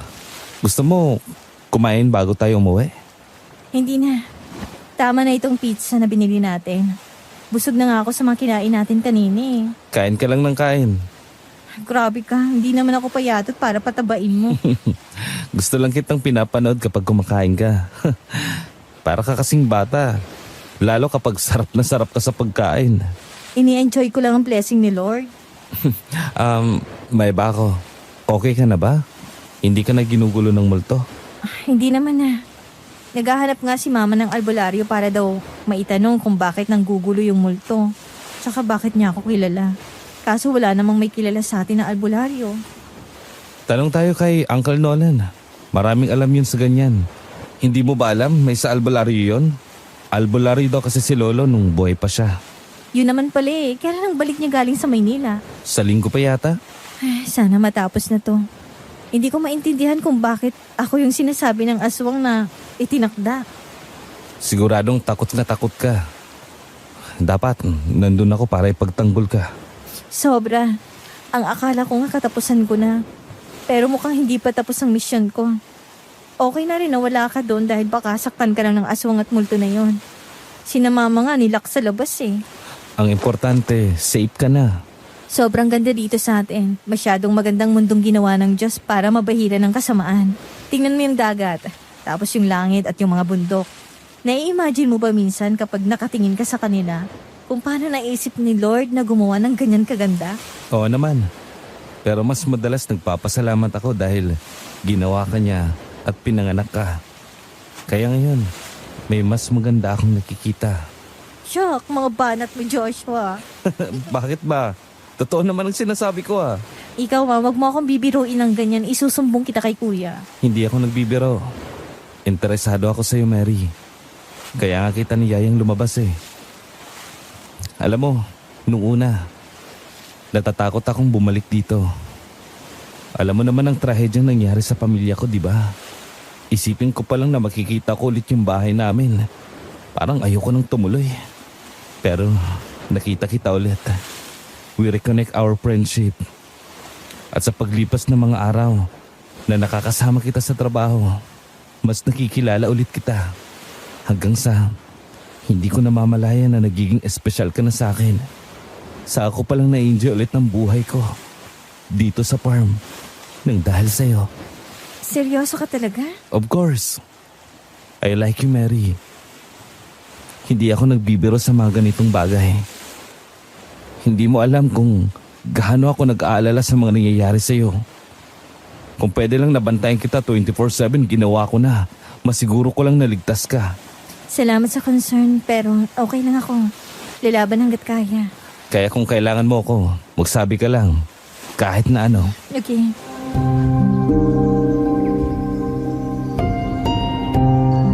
Sa wakas ay natapos na rin ang Filipiniana wedding gown na tinahi ni Mama. Kasama ang barong Tagalog ng groom. Kasama sa tinahi ay ang mga damit ng mga secondary sponsors. Nasa kabilang probinsya pa ang venue ng kasal, kaya kailangan ni Mama at Cheryl na doon matulog ng 2 gabi para asistehan sa pagbibihis ng bride. Dahil sa trabaho ay kailangan kong magpaiwan. Pero dahil din sa mga kababalaghang nangyari sa akin sa bahay, nakiusap si Mama kay Joshua na kung maaari ay doon ako matulog sa bahay nila habang wala raw sila. Araw ng alis ni Mama, kasama si Joshua at ang driver ng sasakyan namin na pang-deliver, ay tinulungan namin silang magkarga ng mga damit.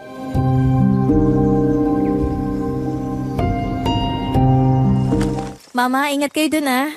Kuya Ipe, ingat sa pagmamaneho. Cheryl, si Mama alalayan mo. Sus, itong batang to. Kung makabilin, parang hindi na kami babalik. Saan kayo matutulog doon? may pinareserba sa amin na kwarto yung customer. Kaya wag mo kaming alalahanin at sagot din nila ang pagkain. Ikaw ang mag-iingat dito habang wala kami. Lagi kang magdarasal ha. Opo, ma. Joshua, ipinagkakatiwala ko sa iyo ang dalaga ko. Ingatan mo to ha.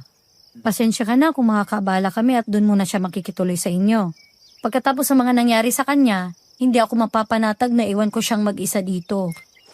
Huwag po kayo mag-alala, Aling Pipa. Ako nang bahala kay Mary.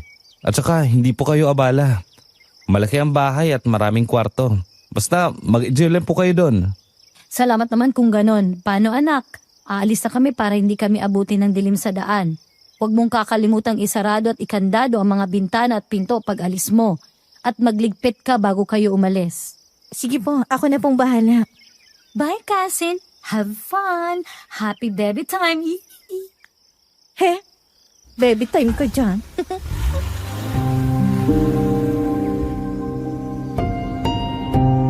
Sinundan pa namin ang tingin ng sasakyan habang palayo ito hanggang sa mawala sila sa paningin ko. Matapos yun ay pumasok na kaming dalawa sa bahay. Tumambay muna kami sa bahay at nanood ng TV. Nang maboard ay nagkwentuhan. Pagkatapos ay nakatulog kami sa sala. Ako sa mahabang sofa at siya ay pinagdikit ang dalawang single sofa. Nang magising kami ay papadilim na kaya doon na ako nagluto ng pagkain at kumain kami ng hapunan. Matapos yun ay tinulungan ako ni Joshua sa pagliligpit at pag-aayos sa bahay. Una kaming pumunta sa dress shop. Habang nagsasalansan kami ng mga gamit doon, napansin ko na bigla siyang natigilan nang mapatitig sa bandang sulok ng silid. Lumapit ito at may dinampot.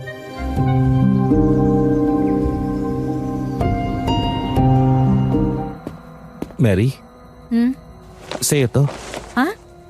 Saan mo nakita yan? Dito, sa sulok. Paano nangyari yun? Ang alin? 2 beses na namin tinapon yan. Ako pa mismo nag-abot ng manika na yan sa basurero. Paano nakabalik yan dito? Joshua! Hinawakan ng mahigpit ni Joshua ang kamay ko. Saka ako tinago sa likod niya. Alauna pa lang ng hapon at tirik na tirik ang sikat ng araw. Pero nanlamig ang pawis ko at nangalisag ang balahibo sa buong katawan ko. Alam ko na ang multo ng batang babae na naman ang may gawa nito. Mahigpit akong humawak sa damit ni Joshua nang iangat nito ang kamay niya at hinawakan ng pinto ng aparador. Huwag mong buksan. Siguradong yung multo na naman yan. Makasaktan ka niya. Hindi niya tayo masasaktan. Espiritu lang siya. Ibang multo na yan. Kaya niyang manakit. Nahila nga niya ako nung huling beses na nagpakita siya sa akin. Saan niyo ba ulit nakuha ang aparador na to? Sa raffle. Napanalunan namin yan. Bakit? Pamilyar sa akin. Parang nakita ko na to kung saan.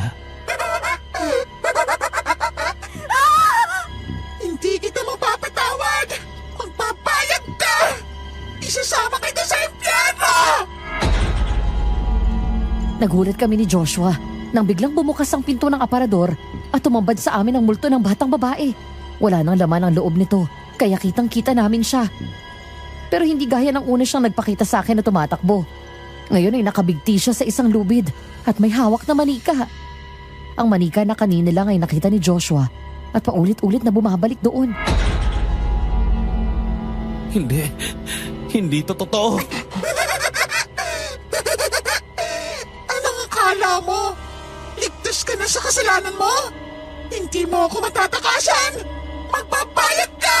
Hindi ako natatakot sa'yo. Demonyo ka! Mamatay ka na! Wag! Tama na, kuya! Nasasaktan po ako! Kinuha ni Joshua ang crucifix na gawa sa kahoy. Pagkatapos ay binalabag nito ang 2 pinto at sinuksok yun sa hawakan ng aparador. Dahil doon ay muling umuga ng malakas ang aparador. Gulat at takang-taka ko na sinundan siya ng tingin nang nagmamadaling lumabas at may hinanap. Maya-maya ay bumalik ito na may dalang palakol. Nagulat ako nang makita ang kakaibang galit sa kanyang mga mata. Pagkatapos ay pinalakol ang aparador. Paulit-ulit hanggang masira ito. Habang nangyayari yon ay patuloy ang sigaw ng multo ng bata sa loob. Nang mawasak ang aparador ay tuluyan ng tumahimik ang paligid. Papalitan ko lang ng bagong aparador niyo. Hindi dapat nandito to dahil may demonyong namamahay dyan. Hanggat nandito to, hindi niya kayo patatahimikin. Kilala mo ang multo? Sandali, tatawag lang ako na magtatapon nito. Joshua, sandali! Joshua! Aakyat na dapat ako sa kwarto na tinutuluyan ko doon sa bahay ni Joshua. Nang matigilan ako matapos ko siyang matanaw. Nasa dining area ito at nakaupo habang umiinom ng alak. Hindi ko masyadong nakikita ang mukha niya dahil sa distansya namin. Pero alam ko na malalim ang iniisip niya. Kaya naman pinuntahan ko siya sa halip na umakyat sa taas.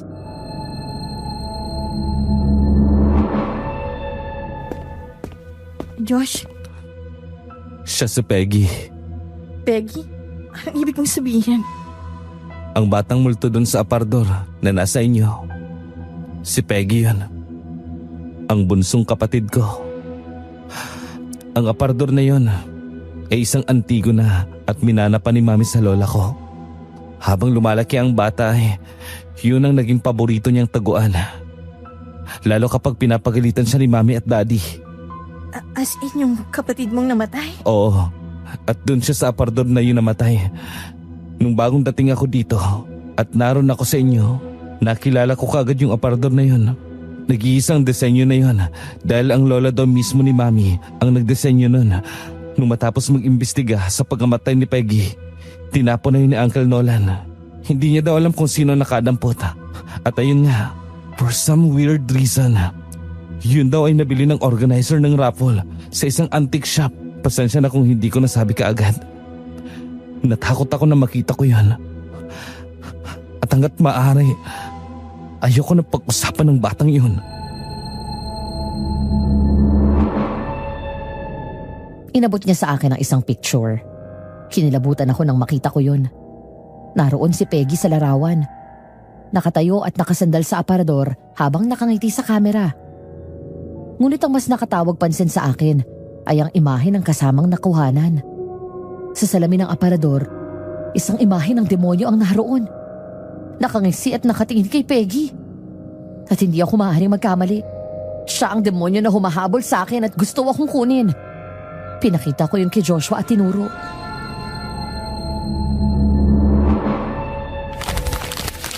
Nakita mo na to?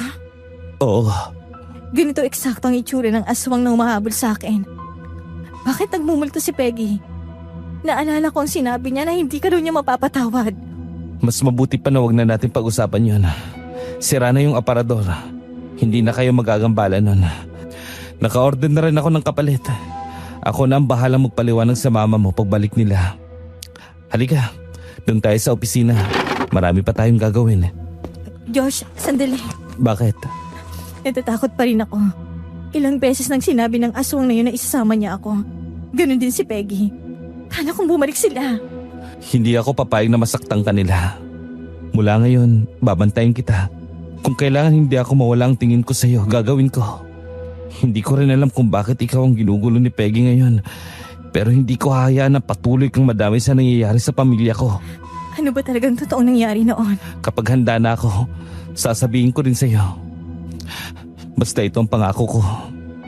Poprotektahan kita kahit ano man ang mangyari. Salamat.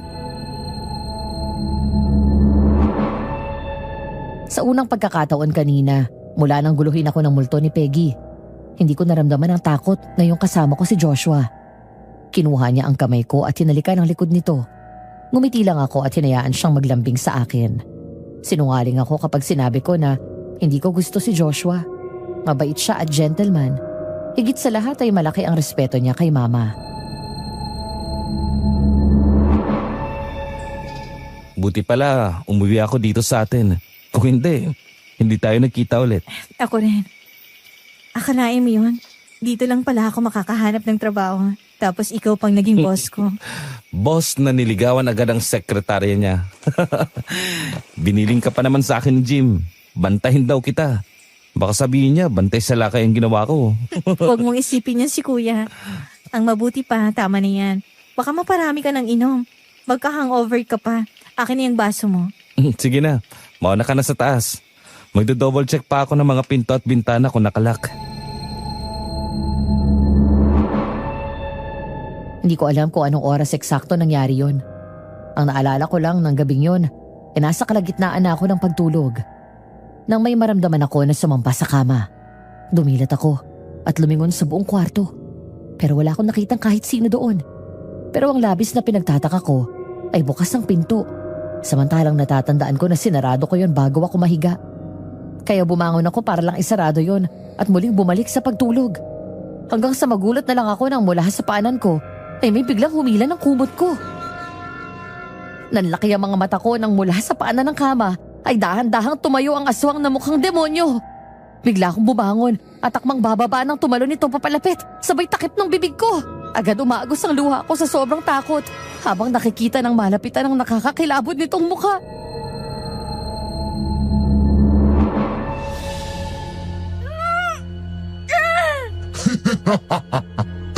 Huwag kang maingay kung ayaw mong mamatay at isunod pa ang nanay mo! Dumating na ang gabing pinakihintay.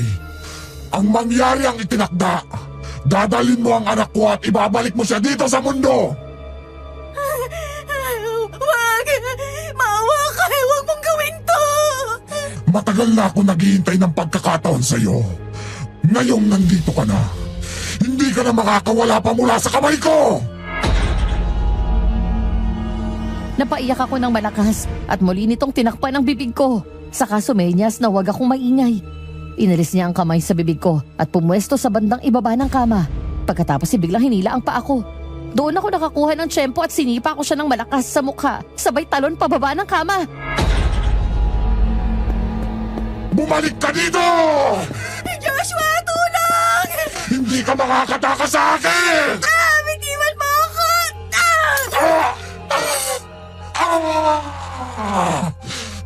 Pinapahirapan mo talaga akong babae ka!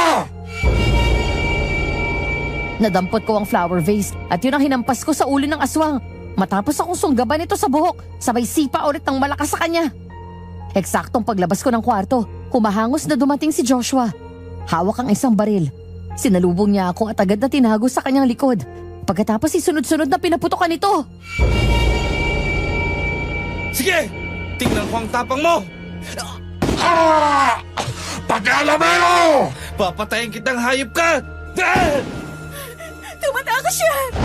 Hoy! Bumalik ka dito!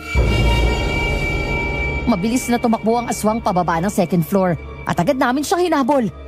Mula doon ay nakita namin siyang tumakbo, papunta sa kusina at lumabas sa pinto doon. Nang sundan namin ang aswang ay mabilis itong nawala na parabang nilamon ng kadiliman ng gabi. Naghanap pa kami sa paligid, pero nawala na talaga to. Pagbalik namin sa loob ay mabilis akong nilapitan ni Joshua na puno ng pag-aalala.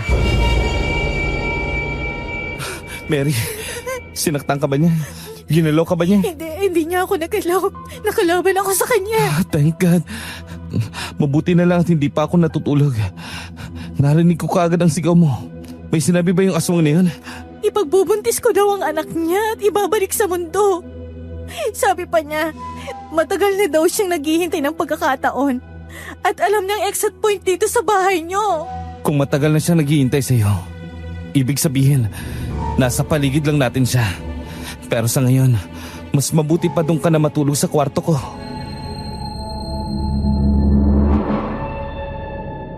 Yun na siguro ang pinakamasarap na 2 gabi ng tulog ko mula nang guluhin ako ng multo. Nang mag-offer si Joshua na doon ako matulog sa kwarto niya at hindi ako tumanggi. Wala na akong pakialam sa sasabihin ng iba dahil mas mahalaga sa akin ang kaligtasan at katahimikan ko. Yung makatulog at makapagpahinga ng mapayapa na walang inaalala. Kahit magkatabi kaming natulog sa kama niya at minsan ay nagigising na magkayakap, walang namagitan sa amin. Kahit ang halikan ako sa labi ay hindi siya nagtangka. Dahil doon ay mas naramdaman ko na safe ako kapag siya ang kasama ko. Nang umagang yon, nagising ako at nadatnan siya na nakatagilid ng higa at nakatingin lang sa akin. Napangiti ako nang lumapit siya at hinalikan ako sa noo.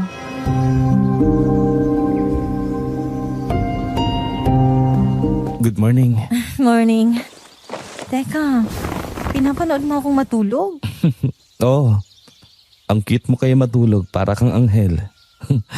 Ganito pala kasi yung pakiramdam ng mga mag-asawa, no?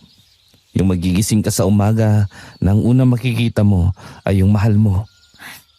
Mahal? Mahal mo na ako? Tinatanong pa ba yan? Oo naman. At seryoso ako sa'yo. Nagpaalam na ako kay Aling Pipa eh. Basta wag mo sasabihin na natulog tayo sa isang kwarto ha. Baka kung anong isipin no. Oo. Baka tahiin ng mama mo ang lieg ko eh. Bangon na tayo. Nagutom ako bigla nang maamoy ko yung tosino. Ngayon na pala yung balik nila mama. Oo nga pala. Pabalik na rin ngayong araw si Uncle Nolan. Pero nasabi ko na sa kanya ang mga nangyayari dito. Mamaya, pagdating niya, saka namin sasabihin ng lahat. Maganda na rin na nandun ang mama mo. Okay.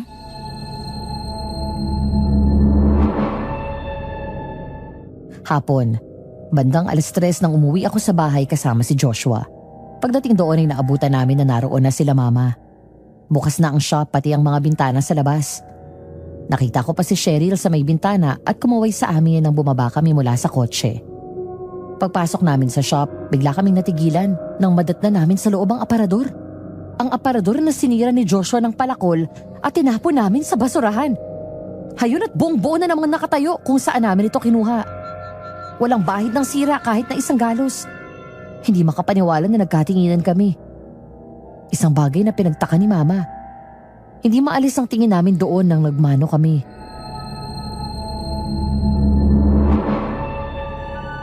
Anong nangyayari sa inyo? Bakit ganyan ang tingin ninyo sa aparador? Saan galing tong aparador na to? Ito ba yung in-order mo, Josh? Hindi. Parating pa lang yun. Kung hindi ito yung bago, ibig sabihin? Yan yung lumang aparador. Ano bang bago? Pagdating namin dito ay nandyan na yan. Ma, hindi nyo naiintindihan. Sinira ni Joshua ang aparador na yan. Dahil ng araw na umalis kayo, tumambay pa kaming dalawa dito sa bahay. At nung gabi abang nagliligpit kami dito, nagpakita yung batang multo. Mama, si Peggy yung multo, yung kapatid ni Joshua na namatay. At itong aparador na to, pag-aari nila dati na tinapon na nila, matagal na. Diyan namatay si Peggy. Yun ang dahilan kaya siya nagmumulto. Nakalimutan niyo na ba?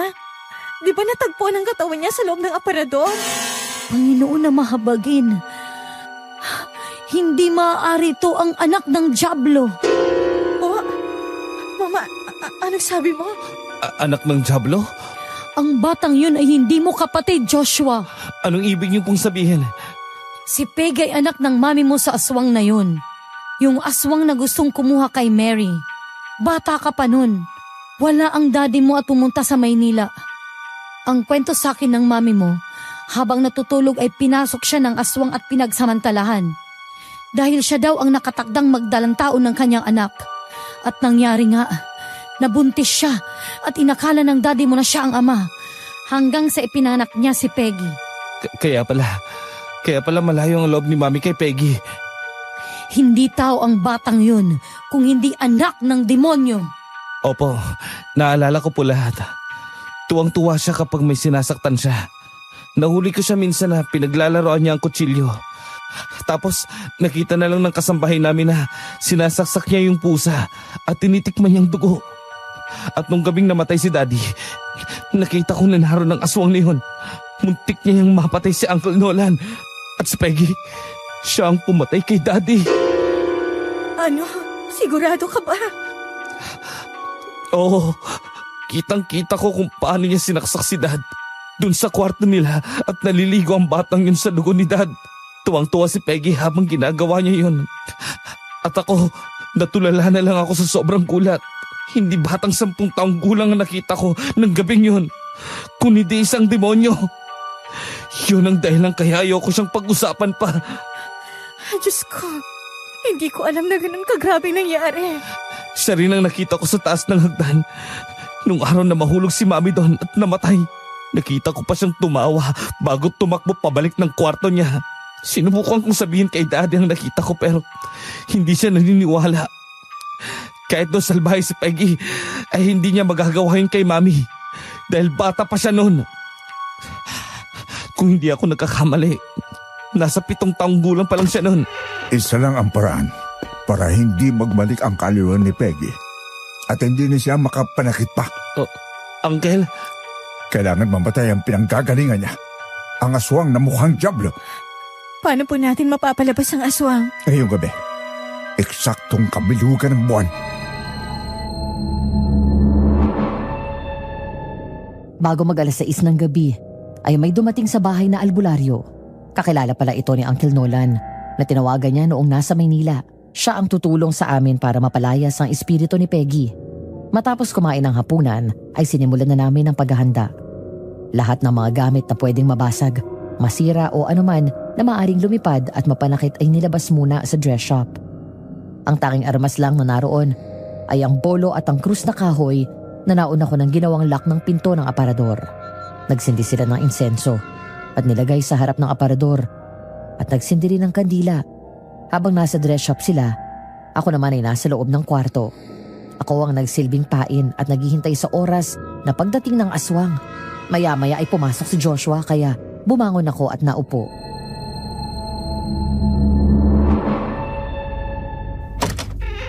Ayos ka lang.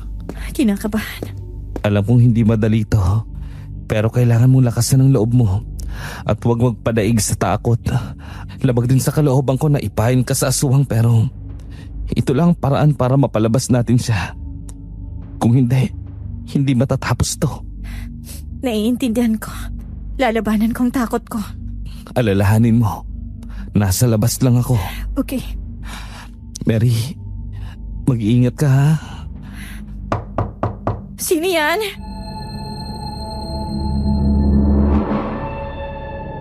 Nagkatinginan kami nang hindi sumagot ang tao sa labas. Sa ikalawang pagkakataon, may kumatok na naman. Kaya tumayo na si Joshua at binuksan ang kwarto. Nang lumabas siya para tumingin sa paligid, ay saka ito lumingon at nagkibit balikat. Hanggang sa nagulat na lang kami nang biglang kusang sumarado ang pinto ng malakas. Sabay akyat ng katiwala nila Joshua sa bintana ng kwarto ko.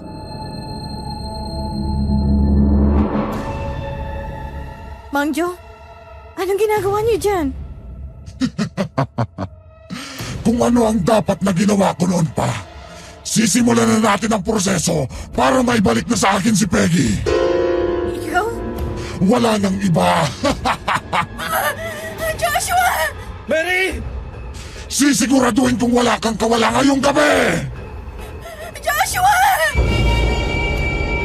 Tumalon ako pababa ng kama at tumakbo papunta sa pinto. Pilit kong binuksan yun pero hindi ko magawang buksan. Para bang may malakas na puwersa na naman ang pumipigil doon. Hanggang sa napasigaw ako ulit nang biglang hablutin ng aswang ang buhok ko at tinulak ako papunta sa kama. Agad kong sinipa ang aswang sa mukha, sabay dampot ng pepper spray at tinisprayan ko yun sa mata. Malakas na napasigaw ang aswang at nakalayo sa akin.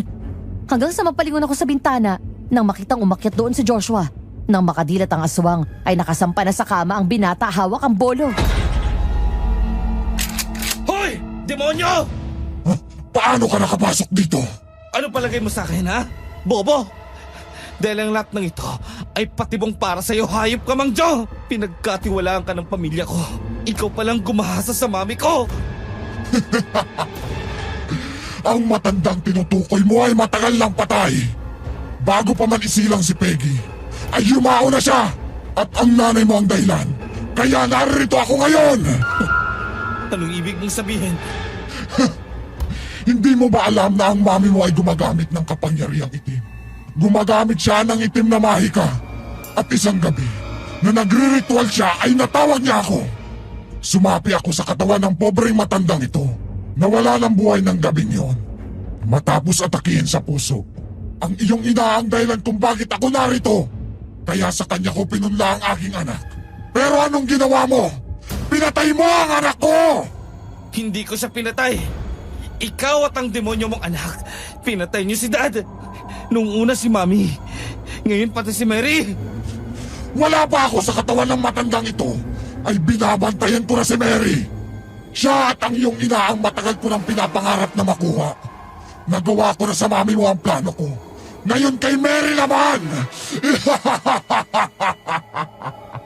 Kahit kailan hindi ko isasanlang katawan ko sa isang demonyong tulad mo! At mas lalong hindi ako magpapanganak ng anak ng Diablo! Ang katawan ko ay templo ng Diyos! Walang sino mang demonyo ang may karapatan dito! Ako ay para sa Diyos lang at wala nang iba!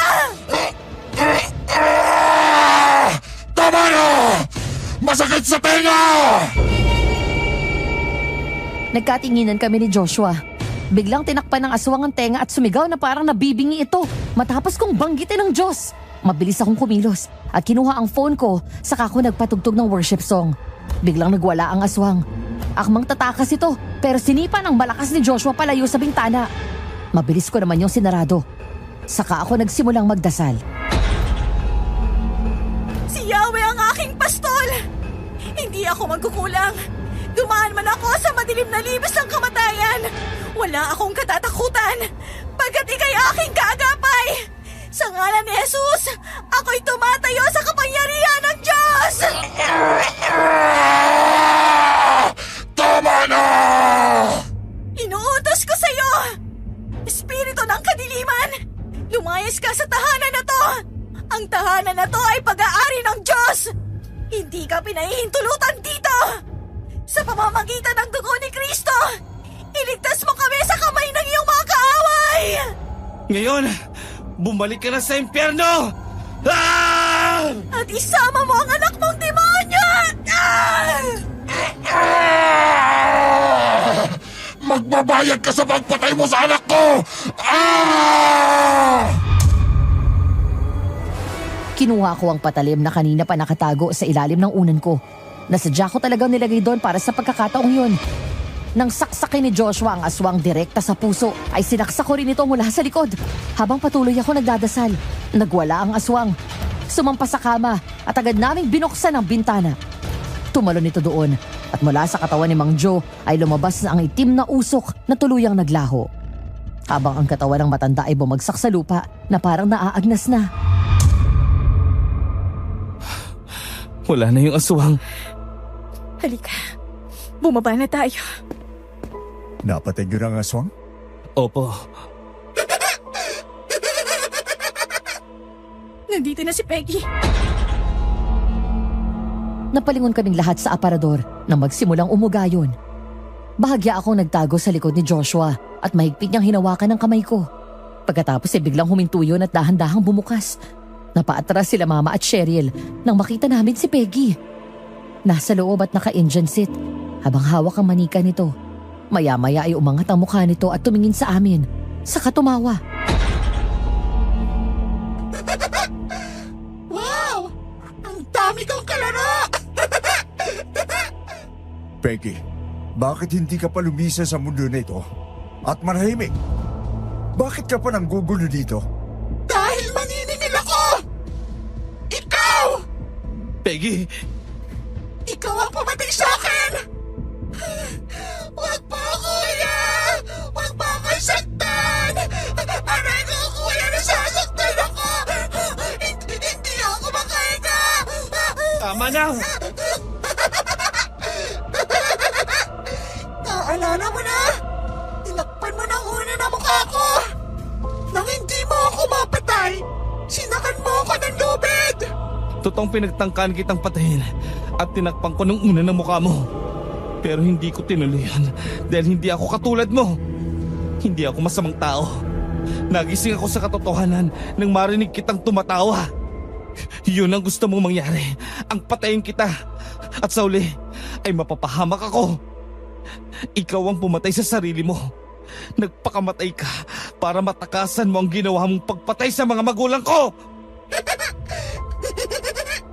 Mahinang loob mo! Dumag ka! Hindi mo nagawang iligtas si Daddy mula sa akin! At wala ka rin nagawa nung itinulak ko sa hagdan si Mami kaya siya namatay!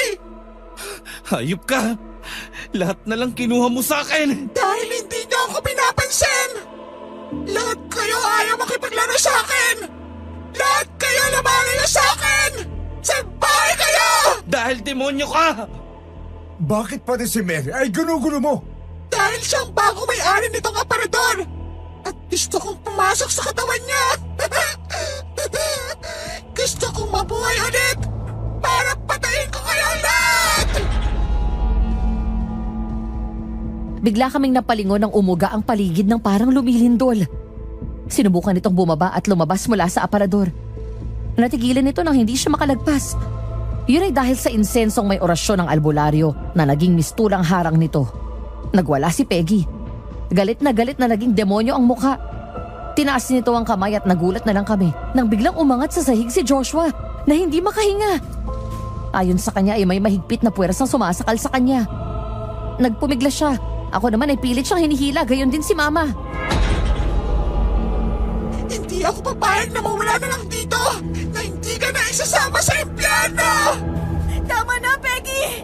Tigilan mo na si Joshua! Huwag ka mag-aalap dito! Peggy! Tama na! Joshua, ayos ka lang? Oo. Walang kasalanan ng kuya mo. Kung may nagkulang man sa'yo, kami yon ang mami mo. Dad, Sumapi sa albularyo ang kaluluwa ng daddy mo. Anong ginagawa mo dito? narito ako para wakasan na ang panggugulo mo sa buhay ng mga tao dito. At anong magagawa ng isang tulad mo? Pareho lang tayo! Mga kaluluwang hindi matahimik! Ikaw ang dahilan, kaya hindi ako matahimik. Napalingon ako kay Uncle Nolan nang naupo ito sa harap ng aparador. Sumunod kami at ginaya namin siya. Saka pinalibutan ito pagkatapos naghawak-hawak kami ng kamay. Doon na niya sinimulan ng dasal. Maya-maya ay nagwala si Peggy. Pilit na lumalabas sa aparador pero nagbistula siyang kulungan at hindi ito makawala. Hanggang sa bigla siyang sinakal ni Mang Rex. Bitawan mo ako! Hindi ako papayag na saktan mo pati ang anak ko. Ikaw ang pinakamalaking pagkakamali na nagawa namin ng mag-asawa. Kung nalaman ko lang sa simula pa lang na isa kang demonyo gaya ng ama mo, hindi ka na sana namin binuhay pa. Ikaw ang pumatay sa asawa ko. Ibabalik kita sa impyerno. Magsama kayo ng ama mong demonyo! Dad, matatahimik na kayo mula ngayon. Ingatan mo palagi ang sarili mo, anak. Mahal na mahal ka namin ng mami mo. Wala na sila. Joshua, tulungan mo kami. Ilabas natin itong aparador. Kailangan natin sunugin ito. Opo. Habang nasusunog ang aparador, ay naroon kami sa taas at nanunood sa bintana. Habang unti-unti iyong nagiging abo. Maya-maya ay umakyat na doon si Uncle Nolan at Joshua. Binigyan namin sila ng inumin saka kami nag-usap.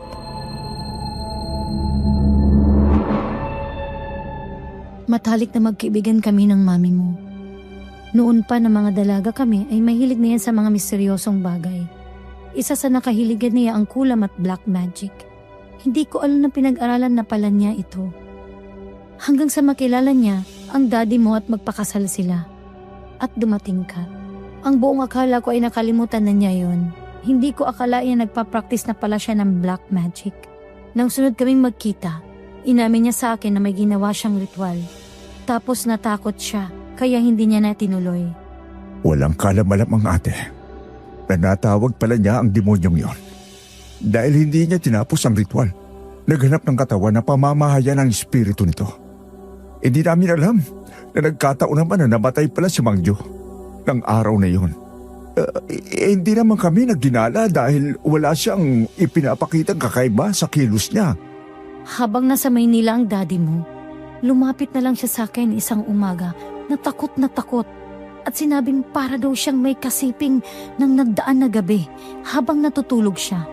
Pero nang magising siya, ay wala naman daw siya nakitang tao. Hanggang sa nangyari, ang kinakatakutan niya, nabuntis siya. Sa takot kay Rex, ay hindi niya sinabi ang nangyari at pinalabas niya ang anak yun ni Rex. At ang batang yun ay si Peggy. Ngunit sa simula pa lang, wala na siyang amor sa bata. Naalala ko na namomroblema si mami sa kanya palagi. Madalas silang napapatawag ni daddy sa school. Kung hindi may kaaway ito, may sinira itong mga halaman o may pinatay na pusa o aso. Ilang beses na rin siyang nananaksak ng kaklase niya gamit ang tinidor sa lunchbox. May isang beses na tinulak niya sa hagdan ng teacher niya. At ganun din ang ginagawa ni Peggy sa mga kasambahay namin. Sinasaktan niya. Minsan ay muntik niyang sunugin yung buhok ng isa. Yung isa naman, na makaling at habang namamalan siya, pinaso niya sa hita. Dahil doon, ay nabansagan siyang devil's child. Dahil sa mga ginagawa ni Peggy, ay madalas siyang pinapagalitan ni mami at daddy. Doon siya sa aparador na yun nagtatago at kinukulong. Minsan nga, Narinig ko yung tumatawa mag-isa at may kinakausap. Papatayin daw niya si Mami. Sinabi ko sa kanila yon pero hindi ako pinansin. At sabi salitang bata lang daw yon. Hanggang sa ginawa na nga niya. Naaalala ko ang mga yan. Grabe, kaya pala ganun siya. Bukas na bukas ay magpapabindisyon tayo. Ipapatawag ko si Pastor para ipagdasal naman itong bahay na mawala ang maligno dito. Ang mabuti pa ay magpahinga na kayo. Pare, pumesto na kayo dyan sa sala. Isang taon na ang lumipas. Mula ng gabing yon ay tuluyan na kaming natahimik. Wala nang multo. Wala na ring aswang. Sinagot ko na rin si Joshua at ngayon nga ay magsasampung buwan ko na siyang nobyo. Naroon kami sa bahay at nanonood ng parada. Parang noong nakaraang taon lang naroon din ako sa bintana na yon at nanonood ng parada. Pero si Mama ang kasama ko. Ngayon, ang boyfriend ko na.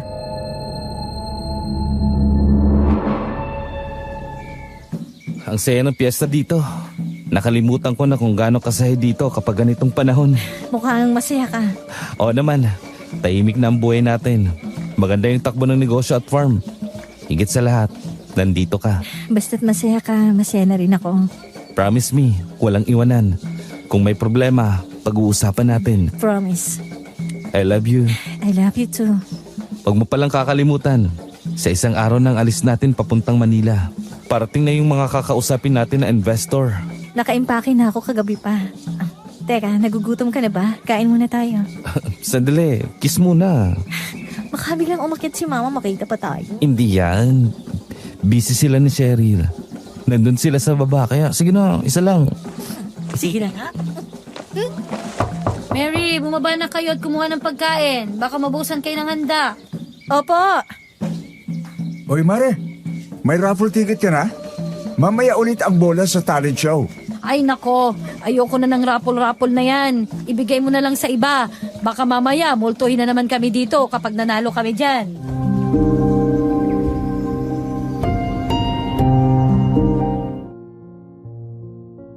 Sa kabila ng tahimik na buhay na meron kami ngayon, nakakalungkot lang na isipin na ang kapalit ng lahat ng ito ay ang buhay at buong pamilya ni Joshua. Ako, nagkataon lang na sa amin napunta ang aparador kaya ako yung naging target ng multo. At nagpapasalamat ako dahil sa amin napunta ito. Dahil napalayas namin ang multo at napatay ang aswang. Wala nang ibang napahamak o nagbuwis ng buhay. Pero isa na rin itong malaking aral sa amin dahil sa nangyari sa mami ni Joshua. Hindi lahat ng mga bagay sa mundo ay inaalam. Ang iba ay mas mainam na manatiling misteryo. Ang lahat ay may limitasyon. At ang mga espiritu ay hindi na natin dapat ginagambala pa. Dahil sabi nga sa kasabihan, curiosity kills the cat. Hanggang dito na lamang at maraming salamat po sa inyong pagsubaybay. Nagmamahal, Mary.